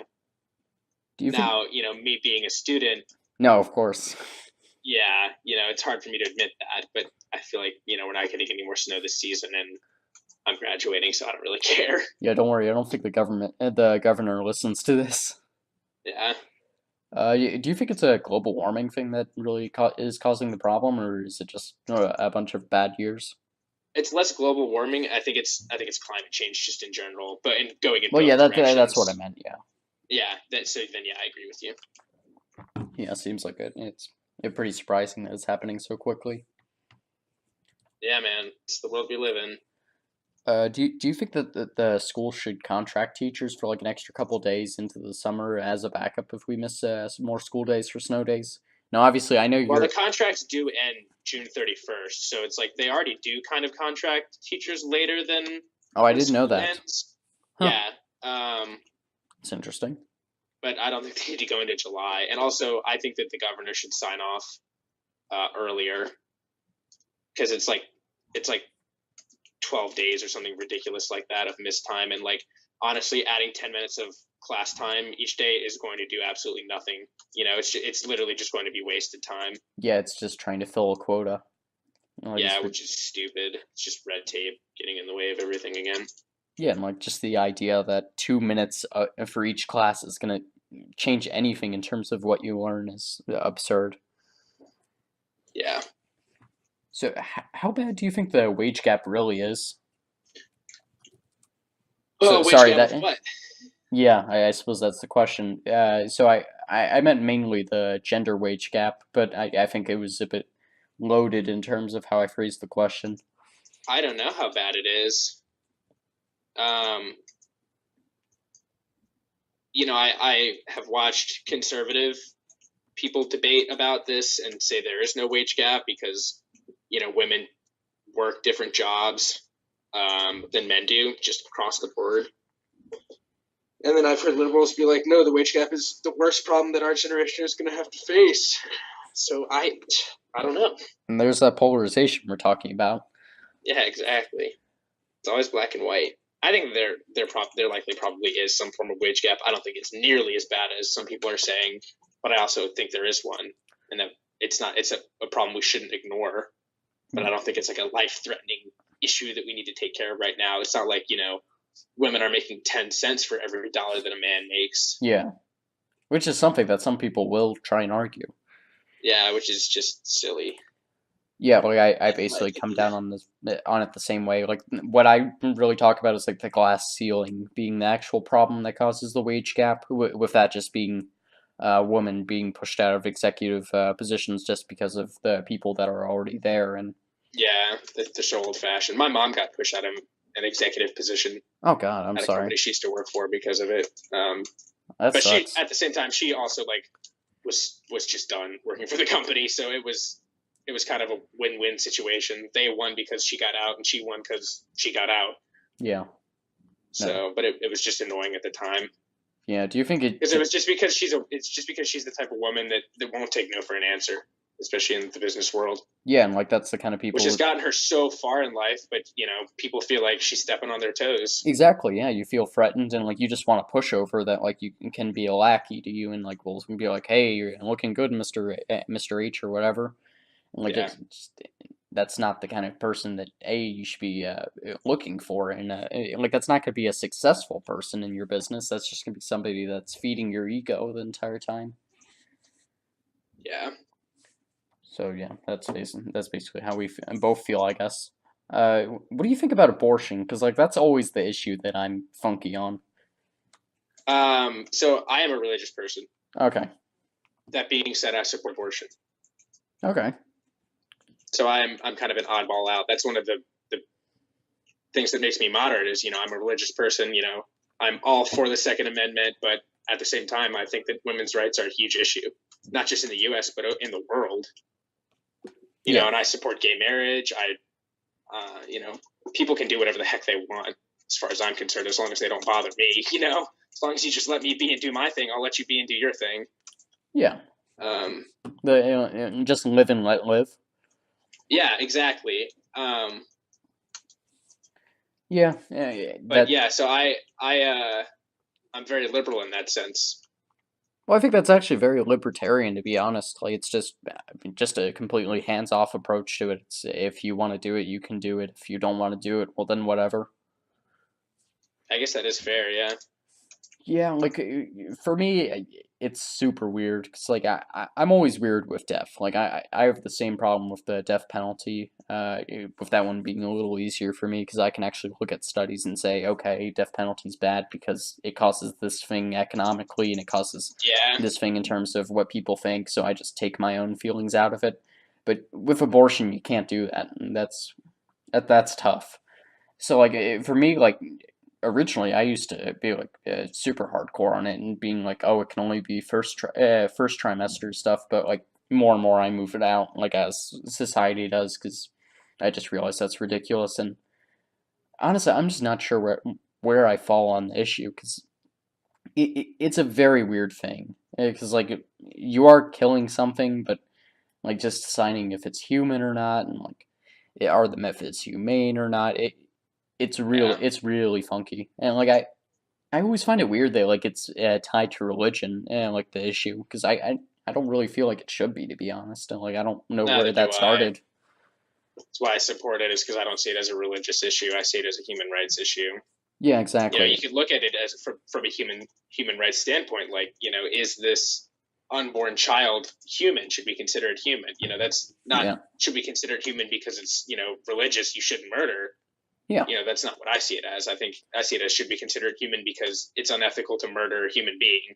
But I don't see, especially first trimester, I don't see fetuses as being human at all. like the first trimester thing is silly. Like it's just second and third that give me trouble. But yeah, Yeah, and like that's fair. That's definitely fair. yeah, but like I don't even think of it as like a human versus non-human thing. It's just like killing anything. But like I'm like not the kind of person that cares much at all about animal rights. So Yeah.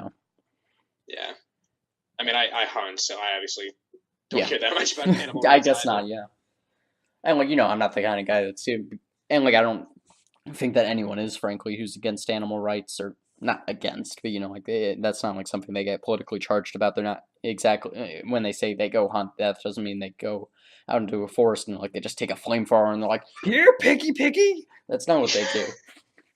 But Yeah. and like I'm just thinking of like Team Fortress 2 or something when I say that. But yeah, No, I've hunted a lot with one of my friends. His name's George. He lives out in Goochland. It's a okay, huge farm, and they hunt because it's what they eat. A lot of the stuff that they hunt. yeah, It's not like they're not hunting for sport. They're hunting for sustenance. yeah, Not that they need it. They're not like poor and they're eating to survive. But yeah, it's just so much easier to go out down into the woods on their property and kill a deer and have food for like at least a week. yeah. And there's You can something, make so many different dishes out of deer, anyways, and like geese and ducks as well. Although that season is out already. yeah, Um, duck season. yeah, and so does deer as well, I believe. Oh, really? Um, It doesn't come back for the spring? it might come back for the spring, but it's gone for now. Oh, okay.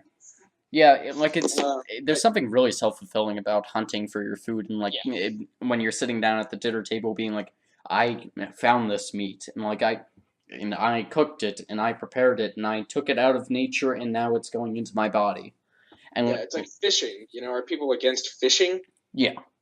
And like Joe Rogan really changed. I don't know if you've heard any of like his stuff, but yeah, he really changed my viewpoint on hunting. Like just in terms of how bizarre like our current system is, where like we go to a store and like we pick up like a bunch of packaged meat that was killed by someone else, and then we eat that, and like Killed it in our really inhumane conditions too. yeah, and like our bodies are Yeah, confused. They're like, where'd this meat come from? Is this really even meat? And like, just a lot of arguments about like how the body has to be mentally prepared to like be consuming it properly and like just whatnot. And, like it's a weird thing that a lot of people they don't want to kill animals, but they're fine eating like a hamburger or something, even though that's much less humane than just shooting it. no, I think that provided you're a good shot, Yeah, shooting an animal to death can be humane. I mean, just quite frankly, yeah, death no, is quick. yeah. And like obviously, if you miss, you're like, oh crap. Like I know hunters like trying Well, to if you miss. miss, you shoot it again. Yeah, You don't let it suffer. That's just unethical. yeah. Yeah, no, that was a misrepresentation. But yeah, like no hunt. Maybe a couple hunters are into it just for like the sport of it, and obviously those people aren't the ones that you really want doing the whole shooting thing. But even those people, like you can make an argument that like there's no reason you shouldn't be allowed to do it. Like Yeah. you're not hurting anybody, and like these animals don't have rights. They're not citizens. They're not going out to vote. We don't have like a get out the vote for the deer. Like Yeah. like it just doesn't make any sense to protect a bunch of uh, just inhuman things. And like obviously that doesn't mean you go out on a war path and like destroy them all, but like it'd be sensible here. So like that's how I feel about it. But I guess I'll move on to the Equal Rights Amendment because that was something that Ms. Samato always gets on about. Do you think that it would pass today? And do you think that they were being sensible in the 70s to not pass it? I don't know. The Equal Rights Amendment is it's such a mess. That whole idea. I think that the idea is great. I think that it's such a good idea, but at the same time, the amendment itself is if I'm remembering correctly, it's a lot about bashing men. It's like women can do all this stuff, but it's almost like playing eye for an eye. Yeah. You know what I mean? Instead of just saying, hey, women, there's no issues with women doing this. It's like women get to do this and men don't get to do that, and men can't do this anymore, blah, blah, blah. So I don't know. Yeah, we'll see if it ever comes back on the floor again. We'll see. Yeah, it'd be interesting. And I know one of the factors she always mentioned for why it didn't pass had to do with the Vietnam War. And like that was such a hypocrite move right there. And like I think that really typifies why a lot of people don't like feminism. Just the whole argument that we want equal rights, but we don't want to go off to war. Like I don't think most people think that, but I think the people in power definitely did, and I think that was definitely the mindset of the time. And it's always unfortunate seeing those people because they ruin the whole egalitarian movement by just being like, I think women should be propped up by men, and like we should do it at the expense of them, and like it's just the wrong mindset to have. And like it's interesting to see how mindsets like that have prevailed over stuff like in civil rights. Booker T. Washington's view of cast down your bucket, which I guess that's the second time I've mentioned it, so it must be clear that I support it. But Yeah. And no, that's basically how I feel about it. Do you think that like feminism itself has a problem today, or is it just like a bunch of just like the extreme end that gets more publicity? I think that I'm friends with feminists, and there are some feminists where their viewpoint is the stereotypical all men are pigs.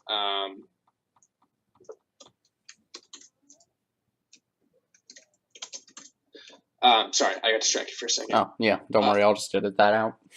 I think that there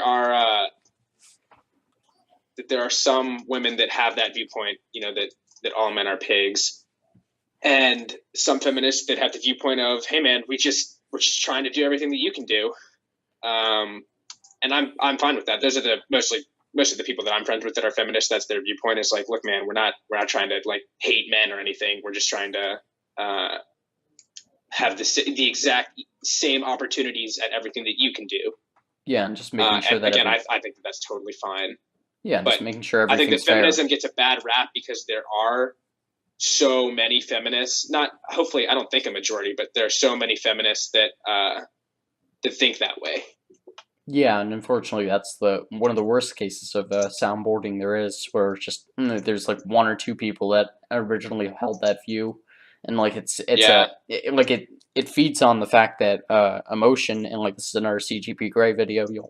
Since you actually watch his videos, you'll notice that I steal a lot of his ideas, but the whole thing where anger is the most powerful emotion, and like that's how you convince people of your ideas, by getting them angry about something. Yeah. And like just that's how you get a thought germ in their head. And unfortunately, being angry at men makes feminism seem a lot more viable as an idea than just saying, oh, we all want to be equal and let's all get in a hippie circle and whatever. Right. Yeah. So This one should be interesting. I don't know if you've ever heard about this idea. Do you think bosses should have to post the pay of every employee they have to like the employees? You see, at where I work, we're very open about our wages. There are some people that I don't know how much they make, but I know generally what the people around me make, and that makes it a lot easier to be competitive with our wages. We can almost work together to all get paid more. Yeah. Um, but I don't think bosses should be out there posting everybody's wages. Um, Why not? just because, you know, maybe they should, just because it allows for better conversation. But I think it can create a lot of tension, at least in the very beginning. It's still a taboo to talk about wages, and so maybe they should do it just because eventually it won't be a taboo. But for now, if like my boss just threw up everybody's wages, like people would just be so angry. Some people would, especially the people that like I don't talk to about how much they make. Yeah. And I feel like, So yeah, sorry, go ahead. continue. No, go ahead.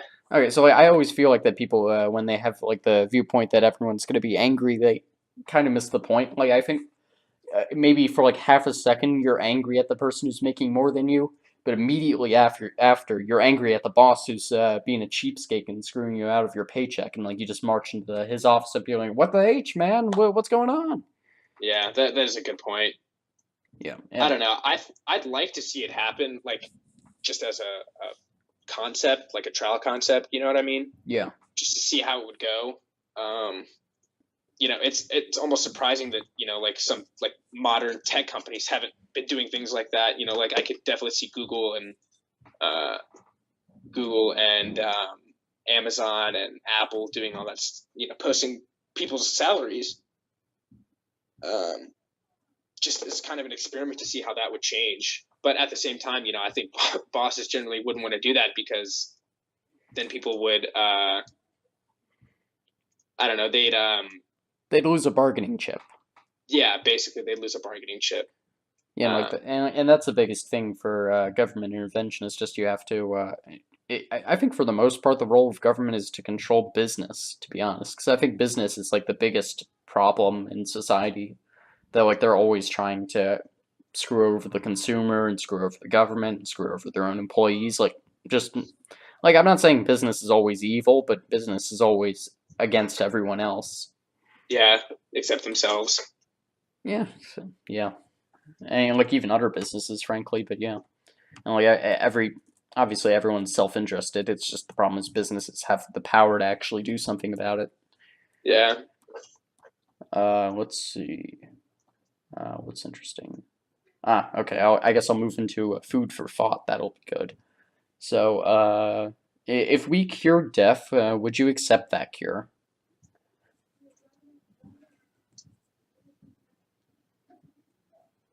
I don't know. I honestly don't know. Some of me says yes. Some of me says no. Because I think that an infinite life could be an infinite life of misery. But at the same time, so much time to do whatever you want. You could do everything. You could live every life that's ever been lived. Yeah. So I don't know. Well, I probably wouldn't, just because that takes away all the fun. Well, there's always suicide. Yeah, I guess that's true. But like a lot of people, they would still have problems with that. Yeah, understandably so. Yeah, and it's interesting that you're actually on the fence about it, because literally every person I've asked about that so far has been super against having a cure for death. So that's interesting. Like for me, I'd probably come on that side, on the side that if there was a cure, like just have it around. But like my biggest thing with that is, are you still gonna age? Like if you're still gonna age, then life is not gonna be very fun, buddy, when you're like 200 years old and. Yeah. Like you're just like a corpse at that point. But if like when you cure death, it just freezes you at the point that you're at, I think generally you'd be okay, especially if you're morally okay with suicide. But if you're not, it probably wouldn't be the best thing. Yeah. Yeah. So like, are there any side effects you'd be willing to live with Just aging is definitely a no. You know, if I were aging, then I would instantly say no. yeah. I mean, getting old sucks. No, I'm only getting 18, old is the so worst. Yeah. Do you think you're at the prime of your life right now, or do you think it's gonna be more so like 25? I think it'll be. I don't think I'll reach my prime for a while. Hopefully, Yeah. hopefully. Let's hope not. And that's always weird that when people say like, "Oh, high school is the best time of your life," that makes absolutely no sense. Yeah, definitely college is. I would agree with that way more than high school. Oh, definitely. I think that's just an antiquated view from when most people either didn't go to college or like more people went to high school, so they actually had that experience. Yeah, so that's how I think that would happen. But I'm curious to see what your answer to this next one's going to be, especially coming from our conversation about physics C. How do you think time travel would work? How do I think time travel would work? Yeah, like not Wormholes. not like if you think it would work, but like how do you think it would if it could? Definitely wormholes. Artificial wormholes. That's interesting. Uh, So like, do you I think think that's so? Like those would I like think there's a lot we have to learn about our universe before we can do something as ambitious as time travel. You know, I think like teleportation would never work. Well, I shouldn't say never, but I think that time travel is more in line with modern day physics than teleportation is. And yeah. maintaining all that data, like that's just wickedly hard to do. Yeah, no, like my problem with teleportation is the transporter paradox. Another CGP Grey video, coincidentally, well, not coincidentally at all, actually, but just like the problem where when you transfer all of your data, are you the same person on the other side? And Yeah, like, can you exactly. even be That's the sure? big issue. Yeah, like that's a massive problem. But also, like the problem with teleporting is it's not you're not actually doing anything instantaneously. You're just doing something ridiculously fast, faster than anyone can perceive, because there's Right. no breaking the speed of light or anything. Yeah. But time travel, how I think would work. So something I like to think about sometimes is like how alternate universes work, because it seems pretty clear that they have to exist just based on how everything else in the universe exists. Yeah. Just because of like the way I think of the Big Bang Theory, and like this comes into like how I view the whole universe is just like a cycle, like cycle of creating planets and those planets blowing up, galaxies blowing up and being created over and over. It has to be a cycle of the Big Bang Theory. So like how I think about it is just that happened over and over and over again until the couple of cosmological constants like Planck length, or well, not Planck length because that one's a BS one, but the speed of light, the gravitational constant, and like the actual one for force. So like for the weak force, like the actual force that goes into the strong nuclear force. Like that's just Yeah. randomly repeated over and over and over again until you get something that is stable enough to actually coalesce into a universe, and then it explodes and it's a universe. Whoa! And then Right. eventually the universe contracts again back to that point. So like I think that alternate universes have to work because like it just wouldn't make sense for them not to based on that. So like I think if time travel were to work, which I'm not convinced that it can, just because we only perceive 3 dimensions, so you can't interact with any more, then that would mean that you were just traveling to another alternative universe that where like at that same time or like at a different time. And like honestly, I wonder if time travel how it would work is just you're creating that alternative universe when you fire up the time machine. Yeah. Another thing that this is a theoretical physics Ooh, goody. viewpoint is that is basically how black holes deal with data. Yeah. And so what some scientists think is they deal with data by basically creating universes at the other end of the black hole. And on the outside is our universe, and then on the other end, so to speak, there's another alternate universe created from all the data that black hole's absorbed. I think that's phenomenally cool. That could potentially happen, because there's few other explanations that could reasonably explain why black holes act the way they do when they absorb data. Well, what do you mean the way they do? Like, I mean, let me just explain my understanding of it. So the way I think I understand it in my non physics C brain is just that black holes they absorb all of the energy from whatever they're taking in, and then they just convert that to their own force of gravity or like their mass or whatever it is. Well, it's more that black holes absorb, or they it's either that they weigh far too much for the amount of information they've absorbed, or it's that they have absorbed way too much information and it doesn't make sense that the information's just disappeared. I'm fairly certain it's that one. The Oh, black that's holes interesting. absorb so much information that it just and there's no logical explanation for where it goes. It can't just disappear. Energy and information can either be created nor destroyed, so it has to go somewhere. But it That's doesn't fascinating. go in like the black hole's mass or anything like that. That's really interesting, Does actually. that make more sense? Yeah, Maybe. yeah, definitely. Like, are they sure that like they've gotten the calculations right for the weight of them?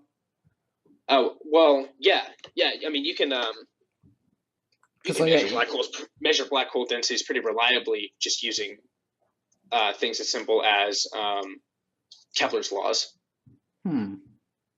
Well, what if black holes were actually dark matter and like Kepler's laws wouldn't apply? Because remember, like if you're flying to like a black hole or something, you're not actually going to see it. It's just like a Right. spatial anomaly. Right. Well, what do you mean exactly? Like, what if they're made of dark matter? I just mean like our conventional understanding of like physics and how it would apply to a black hole wouldn't apply because it's just a completely new set of matter with Right. different laws. Well, there's the issue with the weight of galaxies. Galaxies don't weigh enough based on the visible matter that we can see. Oh, they don't weigh enough? Oh, I thought it was the They other don't way weigh around. enough. Yeah, they should just fly apart. Oh, There's that's not really enough weird. mass to hold it all in. So that mass has got to be somewhere. You mean in terms of the gravity? Right. Oh, okay. So yeah, black holes would explain that. Oh, that's weird.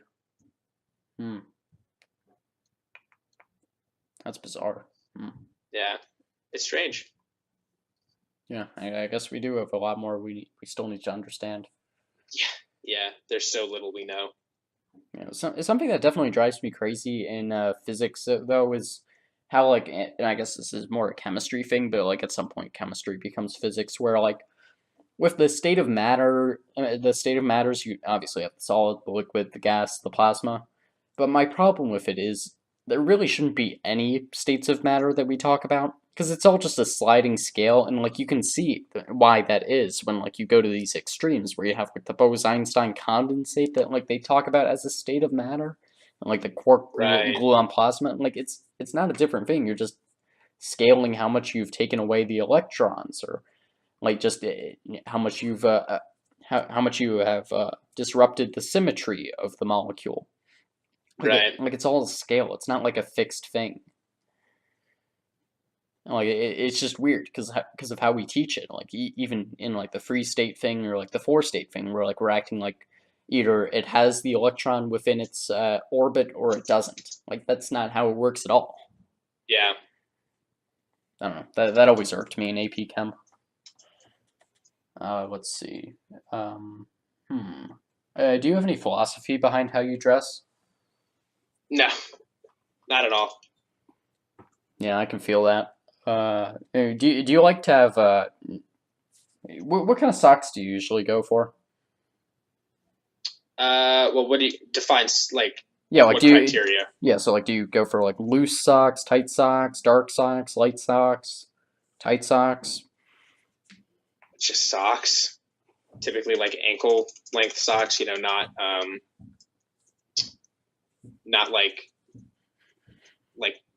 I don't know, calf socks, whatever you call them. Yeah, I'm wearing them right now. I don't even know what to call them. Yeah. No, not really. I'll wear any color sock from any brand. Do you think that's just because of what you wore as a child, and that's what you're comfortable with now, or? I don't know. I've changed socks. I used to wear like the ankle socks that you're wearing. I think I'm just not picky with stuff like that. Oh, okay. Let's see. Here, I guess I'll broach this one, and if it's uncomfortable, you can just tell me. What type of underwear do you wear? Boxer briefs. Oh, okay, yeah, me too. I haven't met anyone who doesn't actually. Yeah, they're like the only way. Yeah, like I don't understand boxers. They're way too loose. It just feels like you're wearing two pairs of pants. Yeah, And then like briefs just suck. yeah, pretty much. Yeah. Let's see. Would you want to get rid of political contributions of any kind if it meant getting rid of lobbying? Yes, because then it would force politicians to be more creative, especially once they don't have money. Yeah, that's a good point. I don't really understand why the framers were so on board with lobbying initially. Like, I've heard some of the arguments that it like created a way for funds to be gathered and like politicians to be persuaded, but I just don't see the argument there. Like, it doesn't make sense to me. Yeah, well, the idea itself, I feel like, has been perverted a little bit. Well, I mean, yes, definitely, but like even in the like most moral sense, where like you're just having a bunch of people come together and like pool their money, it just even that doesn't make sense. Yeah. So yeah, that basically encompasses the view of essentially every person above the under the age of 18 or like someone who's not a millionaire. So yeah, this one's a little more controversial. Actually, this one's incredibly controversial, to be honest. Do you think we should make child pornography if it curbs pedophilia? No, that's exploitation of a child, and I'm not about that. Yeah, that's what I've heard from most people, and that one's really designed to just see like, okay, how extreme are you in your not for you specifically, but just how extreme would someone be in their what would be, I guess, utilitarian views, where Right. I don't, like they don't care if at all like what it does to the people if it actually solves problems. Yeah. Yeah. Luckily, I haven't met anyone that thinks that it should be yet. Realpolitik, that's what it's called. The ends justify the means. Yeah, that would be it. I think they mentioned that in El Internado, but luckily I hope you didn't have to sit through that Spanish class. No, I did not. Lucky you avoided pro. Let's see. So, what right do you think most needs to be removed or added from the Constitution? Well, I'm sure many people would say the right to bear firearms, but again, I'm a big supporter of the Second Amendment, so definitely not that one. Yeah. I don't know. I think that our Constitution does a really good job of being, extremely free, to be quite honest. Yeah. I would have to agree with that. And you don't think there are any rights that we should have additionally? Not that I can think of. No, maybe if I sat down and really thought about it, I could think of something. But yeah, I always think I'm gonna have a good answer for this one, but I never do. I agree. Basically, the Bill of Rights does a fantastic job, and the Constitution does for the most part too. But then there are problems like the stuff with lobbying and stuff like that. right. Let's see. We already talked about factory farming. Kind of addressed big government. Why do you think addiction is so common in the human mind?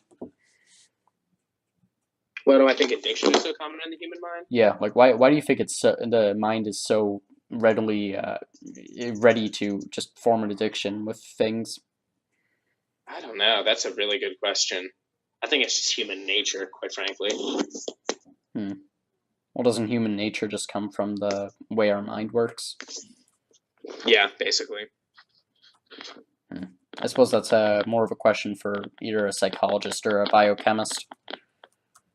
I'm quite confident that a psychologist wouldn't give me an appropriate answer. They would either talk about Freud or they would say they don't really understand psychology after taking AP Psych. Yeah, that's unfortunate that that's how it goes, but let's see. What's an interesting one? We already talked about realpolitik. Do you think it's wrong to be selfish? Yeah. Well, no, not all the time. I think sometimes, yeah. But when you're sacrificing your own well-being and just so you're not selfish, then you're stupid. You should definitely be selfish. Yeah, we're all trying to protect ourselves so that we can eventually reproduce. But Right. yeah, like where I try and draw the line is just selfish to the point that it doesn't harm other people. Because like Yeah. if you're harming other people, you're just a jerk. But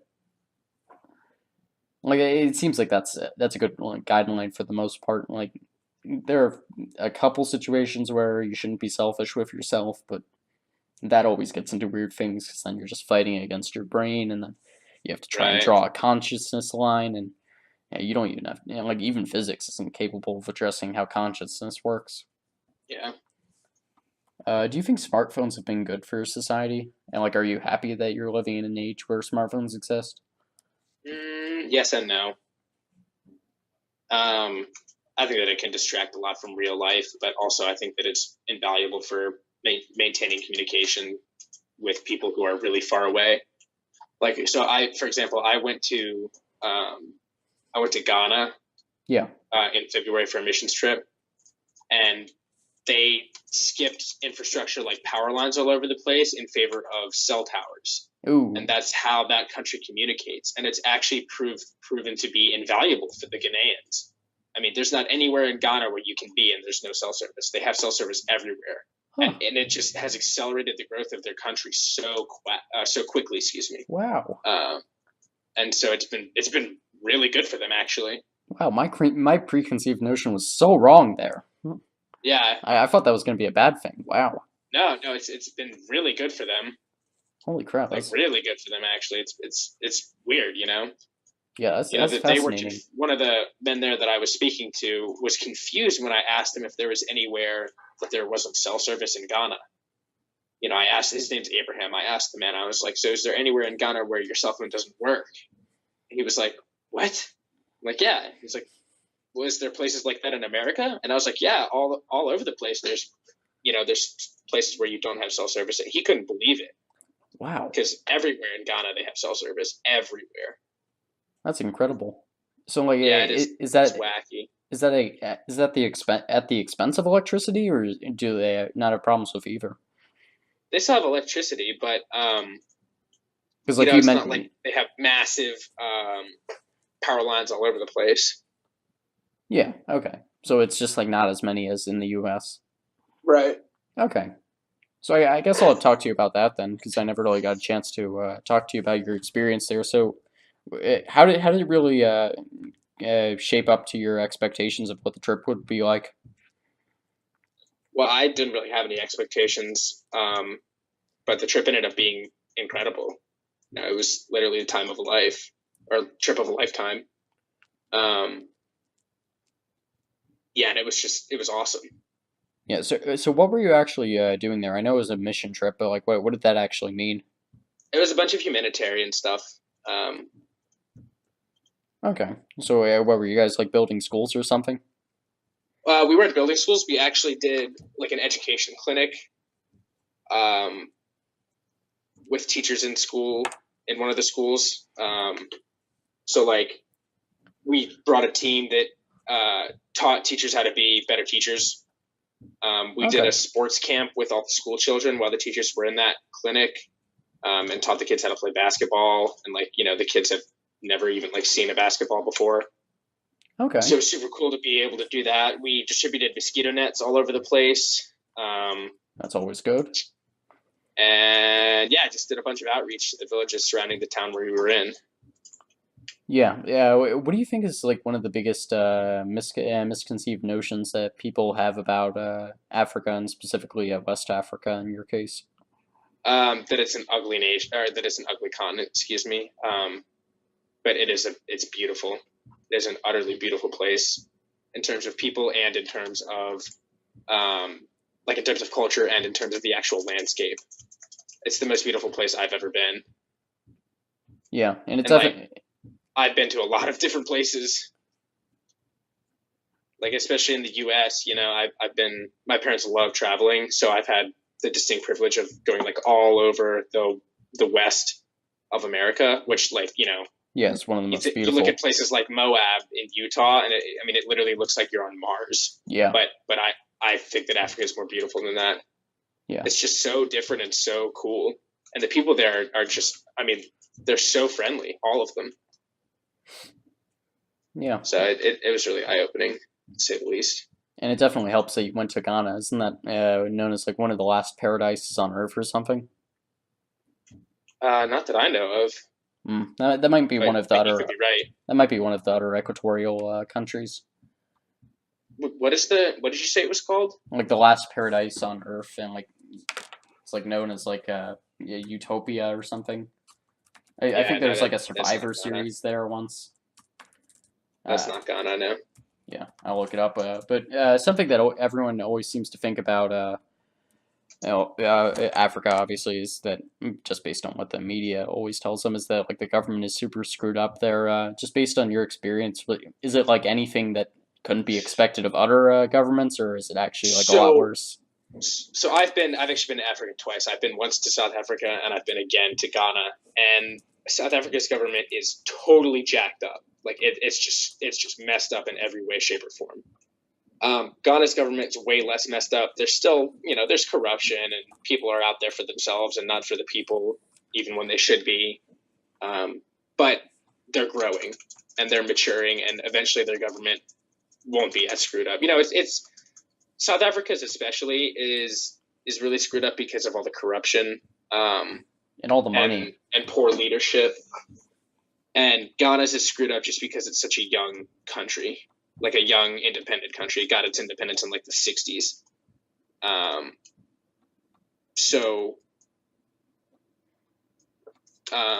Yeah, no, I can understand that. It's a different situation, but at the same time, similar circumstances, if that makes sense. No, that makes a lot of sense, and it looks like just based on this, it was actually Gabon, which, kind of close, but obviously not Ghana. Yeah. Okay, so yeah, that's interesting. How is Ghana itself doing? They're actually doing really well. They're one of the most peaceful countries in Africa right now. Oh, that's interesting. Does that just have to do with its actual location? Because I know a lot of other countries, they suffer from just territorial conflicts because they're next to like a crappy country or something. Honestly, that's a good question. I don't know exactly why they're more peaceful than other nations. I think they've just had more time to figure themselves out, and they've got a government that most ethnic groups that live there are just happy with. And there's cultural, like tribal fighting there still. So, there's not much of that in South Africa, but at the same time, there's way more corruption in South Africa than in Ghana. Yeah, definitely. And that, and like so much in Africa, and really it's a problem throughout the world, but it just comes up a lot more in Africa because obviously there's less checks to the power. It's just that, if you have a country that has either a lot of money or has a lot of natural resources, it's going to have a lot of problems governmentally. So, you got South Africa, you've got Democratic Republic of the Congo, obviously. That's a hellhole right there. Just like all these countries that either they were born into wealth or they've grown up around it, it matured. Like it's just governments that are completely corrupt, or like the colonies were too designed around exploiting that wealth, and that just set them up for a really bad situation. And not good. Let's see. It seems like most of West Africa is doing pretty well for itself, aside from the whole disease thing. Yeah, and that didn't even touch Ghana, which is good. Yeah, no, that was mostly not like the Northwest, but yeah, I guess it kind of would be the Northwest. The actual west part of Africa. Like the West Ghana's Coast, in, like the armpit of Africa. Yes. Yeah, it does have a pretty good location aside from being close to Nigeria, but Nigeria doesn't really involve itself with other countries. It kind of just screws itself up. Right. Yeah, so that's Africa for you. Let's see. How much do you value logical tools like Occam's razor? Logical tools like what? Like Occam's razor, just the idea that if it makes and like if it has the fewest logical leaps, it must be true. Oh yeah. Like they call that. there's a term for that in genetics, and I can't remember the term. But I I don't know. I'm not a philosopher. Do you think we should take philosophy classes in high school, or should they just keep that to college? I think they should just kick that to college. I think high school is a time to learn how to think, and then college can be a time to think. If that makes any sense. Yeah. Philosophy is definitely a class you think in. It's not necessarily a class you learn how to think. Yeah, it doesn't seem like it's really a good time for kids to be learning that kind of stuff. Like they're not really mentally prepared, and they don't really want to be force-fed a bunch of stuff like that. And I'm sure if you got a bad teacher who's teaching philosophy, he's just going to try and feed his own agenda, and that's never fun. Do you have a favorite color? Red. Oh, okay. Yeah, where do you agree with like the Jungian archetypes and where that came from, or do you think it's just random? I think that it's not random, but do I agree with it? I don't know. I think that it's based on society, and so I guess if society says that it is that way, then it is that way. Okay. I don't have a problem with the archetypes. I think it's actually kind of cool that you can look back in time and see where these archetypes come from and where all their definitions are, result from. So I think that's kind of cool. Yeah, and I always find it interesting to ask people because I'm always the person left out from the discussions because my favorite color is orange, and obviously there's no Jungian archetypes for that. It's just like you can. Orange is a rare natural color. Yeah, and like you can kind of argue that it's like a blend of red and yellow, but that's kind of a cop out. And like also, it's a lot of people's least favorite color for some reason, which I don't really understand. I like orange a lot. Yeah, it's definitely my second favorite color. Yeah, I don't know. I haven't actually asked people why it's their least favorite, but apparently a lot of people think that way. Yeah. Do you have a favorite food or like food group or like not food group, but like a nationality of food? I'll say. I like curry. Curry's awesome. I've actually never had curry. What's curry like? It's spicy. Yes. Really good. That's basically all I can say. Like I had chicken curry mostly when I was in South Africa because that's a big Indian dish, and they have a huge Indian population. Because that's interesting. I mean that are they less of a big Indian population these days, but it's more that they have a lot of Indian influence because the British thing. Okay. Exactly, British, and the fact that in order to get from India to Europe, you had to go around the tip of Africa, and so there's a ton of influence from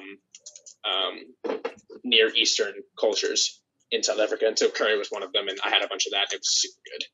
Yeah, got you. Okay. I had curry at Virginia Tech the other day, actually, and it was not as good as I remembered, so it must be that it was just so good in South Africa. That's funny, because everyone always says that Virginia Tech is like the best campus food in the nation. It was really good food, not gonna lie, but it just, yeah, I guess wasn't authentic. Yeah, I guess you can't beat the original. Yeah. What do you think would be the worst injury to get? Like in terms of like real injuries, not like, oh, I burnt all my skin off or whatever. Paralysis. Yeah. That would suck. Do you think there's anything we can do to like fix injuries to the nervous system, or is everyone just going to be screwed forever with that? It's just so hard because they don't heal. Neurons don't heal. Once they're dead, they're dead. And so, they try stuff like stem cells and other things like that, and it's just there's only so much you can do. Yeah, so like it's sad, frankly. Do nerve cells, is it like they multiply until like you reach 18 or something, or is it just you're born with a certain amount of nerve cells and that's the amount you're gonna have for the rest of your life? They as you're growing, nerve cells can be produced, but they can't reproduce. If that makes any sense. I don't know. It's hard. It's a very hard concept to understand. I mean, if we understood it, we'd be able to fix it. Well, you always have to be able to find a mechanism. But yeah, I see what you mean. Yeah. My impression was that it actually was just a form that stem cells can take, and the problem is we don't understand fully how stem cells become selected for like a specific role yet. So like we can't actually leverage it enough to fix the problem with nerve cells. But I don't have a clue. I'm just taking a guess. Obviously, I haven't studied how biology works in that sense. Right. Let's see. Do you like driving? I love driving. Oh, yeah, that's right. You do Top Geck. That was a stupid question. Yeah, I love to drive, even beyond Top Cat. Like, I just like getting in my car and going for a drive. Okay, then this is gonna It's be nice having that freedom. this is gonna be a fantastic question for you. Then, would you want to drive on some of the most dangerous roads on the world? Definitely. I think that'd be so cool. Yeah. Is there a Just particular? because, just be able to say that I could do that I have done that. Yeah, definitely. And some of those pictures are absolutely ridiculous. Like, Right. is there a particular one that you've seen that like you really would want to go on, or is it just any? Basically any mountain pass in in a largely undeveloped nation, I would love to drive over. I think that'd be so cool. Yeah. I'm a big fan of big SUVs, big 4x4 vehicles. I have a giant SUV that's amazing off road. I love driving off road, so that's why I think I would really like driving on like an undeveloped, dangerous road. It'd just be so cool. Yeah, definitely. What was your experience with learning foreign languages, and do you think it's people should be required to take foreign language classes? Well, I took Latin for 5 years. I took Spanish for 1 year, and so obviously I can't speak a lick of Latin, but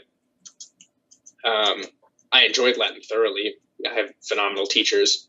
So I think that it's good for students to at least experience a foreign language, even if it's not a speaking foreign language.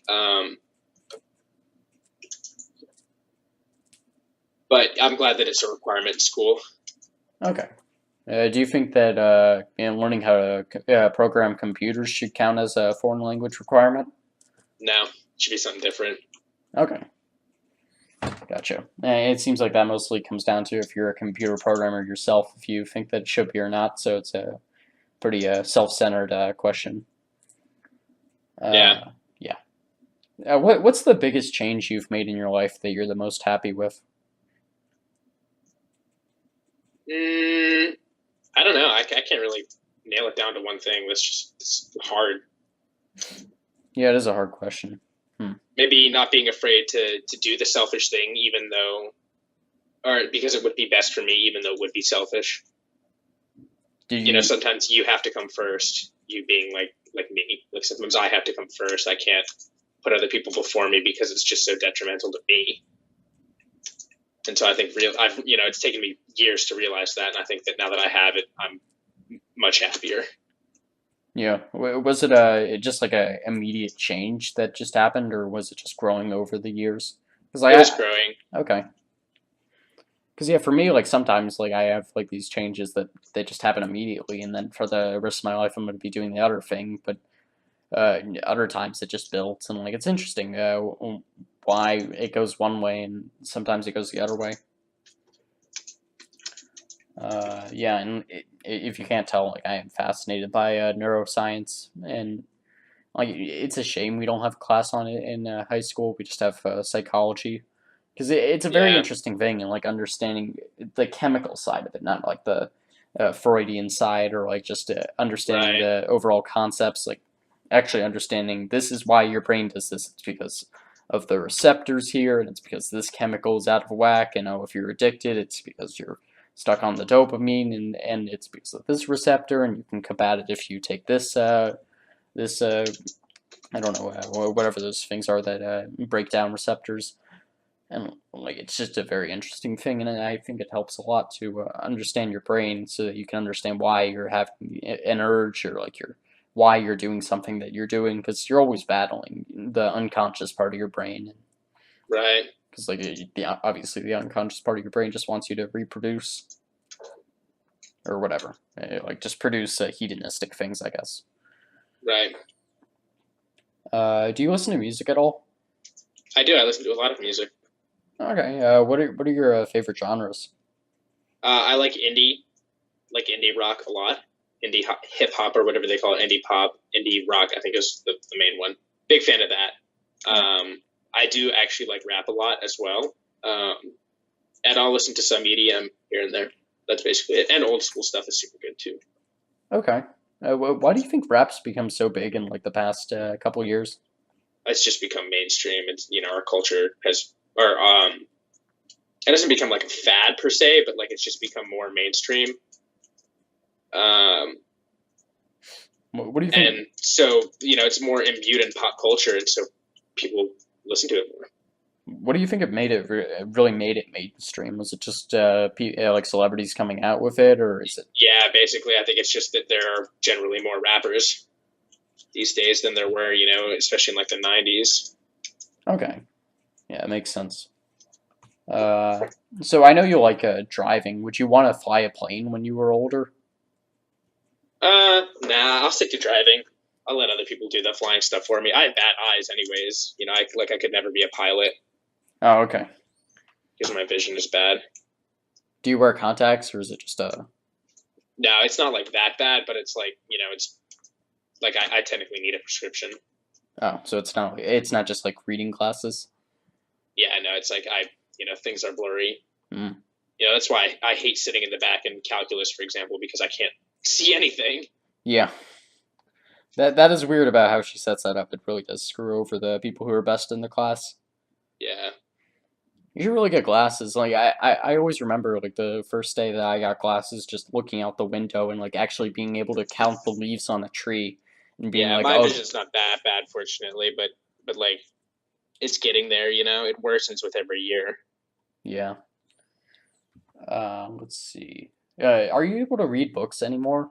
Because like I know for me and just from people I've talked about this with, they were able to read books a lot when they're younger, but just ever since technology's become so big, they basically can't find either the time or just the Yeah, for ambition. me, I can't find the time. I'll read books for like classes, but it's just really hard to find time to read books in my free time. Well, that's better than a lot of people. Do you read any of the textbooks, or is it just the? I'll read the physics book every once in a while, but other than that, heck no, I don't read any textbooks. And the calc book. Yeah, especially not the government textbook. Yeah. Let's see. Do you have any questions for me? What do you want to study? That great question. Actually, I constantly wrestle with this. So some of the common answers I go with. I used to think it was going to be chemistry for some reason, so that's the big reason I took AP Chem, and then after a couple months in that class, I decided I didn't want to do chemistry anymore. That's fair. Because I realized it was mostly just math. It wasn't actually like understanding the periodic table and finding out why, like how everything can just be made up of like a set number of protons and like just everything comes down to then like just having like a Lego system where you can make the universe. So now I'm thinking more so, especially after taking linear algebra, that I want to go into something like pure mathematics. But yeah, even that I'm not sure about because like I just don't know what it looks like to work in a job where I'm doing pure mathematics. Well, you're teaching basically. Yeah. That's what you would do, teaching and maybe coming up with theories here and there. Yeah, and that's an unfortunate thing because I don't like teaching, but yeah, because I actually work in a research position on that involves pure mathematics in some way, but it's a lot more so just computer science, and I'm not crazy about programming, even though I've taken 4 years of it. Like it's fun, don't get me wrong, but like I don't like the actual part of programming. I just like understanding how the computer works and like understanding how to like make a computer do what I want, but not actually doing it because like I hate debugging and stuff. I'll tell you though, applied maths I think is like if I wasn't doing physics, I'd go into applied maths. Yeah, it doesn't applied maths have to be applied to a specific subject? I mean, yeah, but the fact is that I would be doing math. That's what would matter for me. Like you could you could go into an applied maths department at a school and work on just general applied maths and then decide what the heck you want to do with it later on. Is that what you're thinking about going into? No, I'll definitely go to physics for sure. Okay. Yeah, Um, it seems like that would be fun, but my thing is always just I want to understand something at the most abstract and base levels, and then work from yeah, there. Because I almost feel like doing applied mathematics misses something. Hmm. Uh, do you like history at all in school? no, I hate it. Oh, okay. What don't you like about history? That is just straight memorization. I hated AP US history because it was so subjective, in my opinion, at least. Well, what do you mean? Well, like you look at an event and you look at the significance of an event, and it wouldn't be a significant event to begin with. Yeah, That at least was my experience in Eichley's AP US history oh, class. Eichley's okay. I was gonna ask what you thought about Mr. Henry then, because Yeah, I I didn't always have him. yeah, because I can see that problem then, because Mr. Eichley, yeah, he's very about just memorizing facts and like Yeah, just knowing why it no he doesn't care if you know why it happened actually. He just cares about that you know it happened. And like yeah. yeah, His grading was really inconsistent ooh, last year too, which was really frustrating. On some essays that I felt like I did absolutely terribly on, I do really well on, and on some essays that I did absolutely terribly on, or that I knew that I did really well on, I do really terribly on. oh, that's interesting. And yeah, like it's history in history classes. It's so important that you're teaching people to understand why things happen and just the cycles behind things and understanding like oh this is like the progression of history and like oh this is why a people group in this country or something has a problem with their government or oh this is why there's wars going on in the world or just like Right. understanding why things happen and like historical precedent and something I always really enjoyed in Mr. Henry's classes. He would always talk about how like the country would go through like a 20-year boom bust cycle and like you could always expect like in 20 years or so the economy was going to collapse again and then it would rise back up and then it would collapse and like it would just happen over and over again and like he would just talk about all the examples and he would talk about like broader economic trends and just be like okay every so often you're going to get a big period where the government's going to put a bunch of restrictions on business or whatever and you're going to have like the early 1900s and then right before that, you're going to have a really long laissez-faire period. And then you're going to have the restrictions again. And it's just going to keep repeating over and over again. Yeah. And like, it definitely makes you feel bad about the world because you realize that it's all just happened before and it's all just going to keep happening over and over. And then like its progress is only just raising the baseline ever so slightly just based on the progress of technology. But I just think it's so important to understand history in whatever you want to go into because history is your case study. Yeah. I don't Hmm. know. I'm just not a big fan of history. No, There's not much you could do with a history degree, anyways. no, I You know what I understand mean? that, and yeah, like it just doesn't make sense for most people to get a history degree. Let's Yep. see. Did you like biology or chemistry more in terms of the member? Biology, way more. I'm taking dual bio this year because I like it so much. Oh wow, what do you like so much Hmm. about it?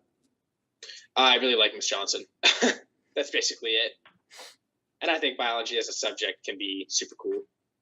Yeah, I can understand that. Mrs. Johnson's such an awesome teacher, and like she Yeah, you can she's always really good. and you can always tell that she cares so much about the subject and she always has such great ideas for how the class should run and like this whole flipped classroom thing like you'd never see that with another teacher other than her and like just Yeah. I don't know, it always seems like she just cares so much and like even when you could tell that she's just exhausted she comes into the class and she's excited to teach the material that she's already taught 4 times today and like Exactly. it's just unbelievable how good of a job she does. Yeah, she's just straight up good at her job. Yeah, definitely. Do you think endeavors like the Large Hadron Collider are good for the world, and like we should be investing in that much money into scientific advancements like that? Definitely. Yeah.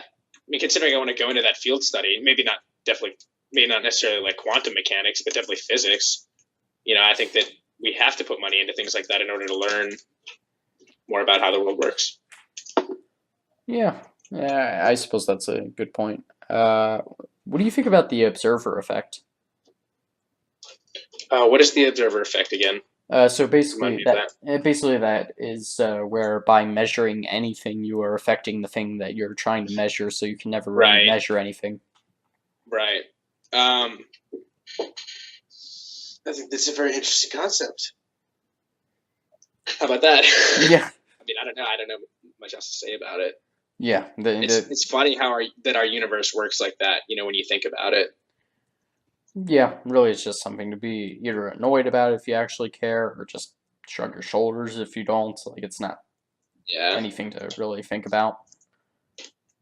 How do I phrase this? With Planck length, do you think it's weird we talk about it as much as we do? Like in terms of just constants in physics, even when it doesn't matter that much? Not really. I think that the constants are a great way of seeing how things relate to one another, and it helps our understanding of physics a lot.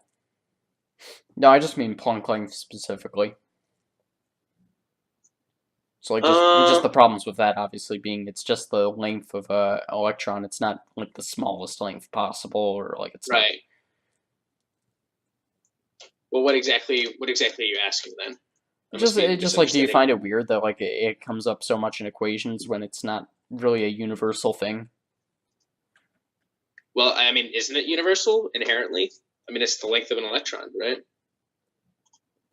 Yeah, I guess that's a good point, but it comes up in like stuff that doesn't even involve electrons. Like it'll come up in let's see, what am I thinking about? Oh, yeah.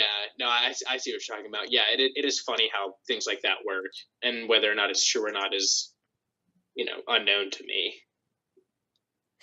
Yeah, I don't. Yeah, it is weird, and I wonder if it's just everything in the universe is connected, and like it's just you can always find a connection between one like constant or one like abstraction, and you can relate it to almost any other. And it just happens that Planck length, because it's an electron, and the electron's obviously pretty universal, just in terms of being part of just a fundamental part of the wave itself, Right. whether by speed or by length, like it's just Yeah. coming up in terms of that. Let's see. Do you understand string theory at all? Not really. I'm gonna be completely honest. Yeah. That's pretty much my position. I could claim that like I have some understanding of it, but I don't really know. I'm certainly not going to talk to a theoretical physicist and find out that I don't. Yeah, that's definitely understandable. Yeah. What do you think about like uninhabited space? Like just in terms of like space where there isn't any matter.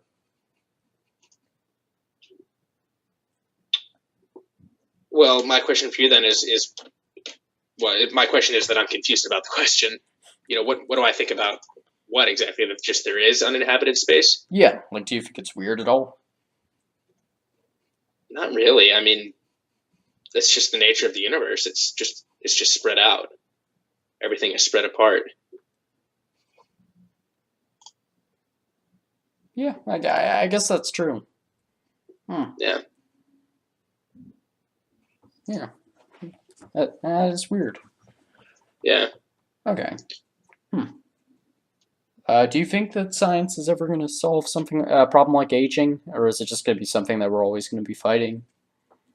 I think it'll be something that we're always fighting. I think we'll find a way to decrease the effects of aging a lot, hopefully, but I don't think that aging will ever stop.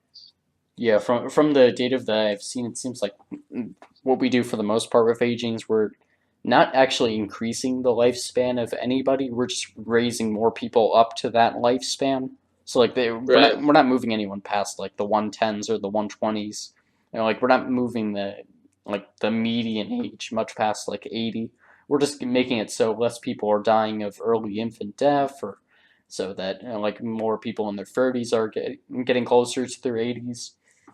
It's just silly like talking to those people that think that like 300 years ago or something, not 300 years ago, but like a couple millennia ago, everyone was just 30 years old, and that's obviously not true, and like that just doesn't it doesn't make any sense. And they're like, oh, you're an adult now. You used to be old, or like you used to be the elders in the community, and like that's absolutely silly, and that just shows you how much people know about history.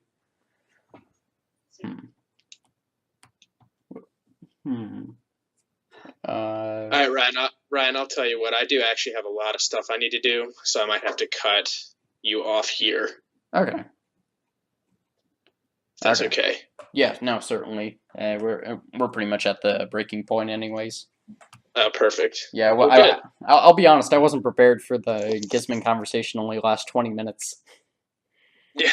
Yeah, amazingly, I pretty much exhausted my 30-page document for conversation starters. Wow. Dang, that's impressive. Okay. Well, if you guys... Cool. I'm psyched. Yeah, if you want to come back on, just let me know. But if you guys enjoyed the podcast as much as I did and just exhausting my...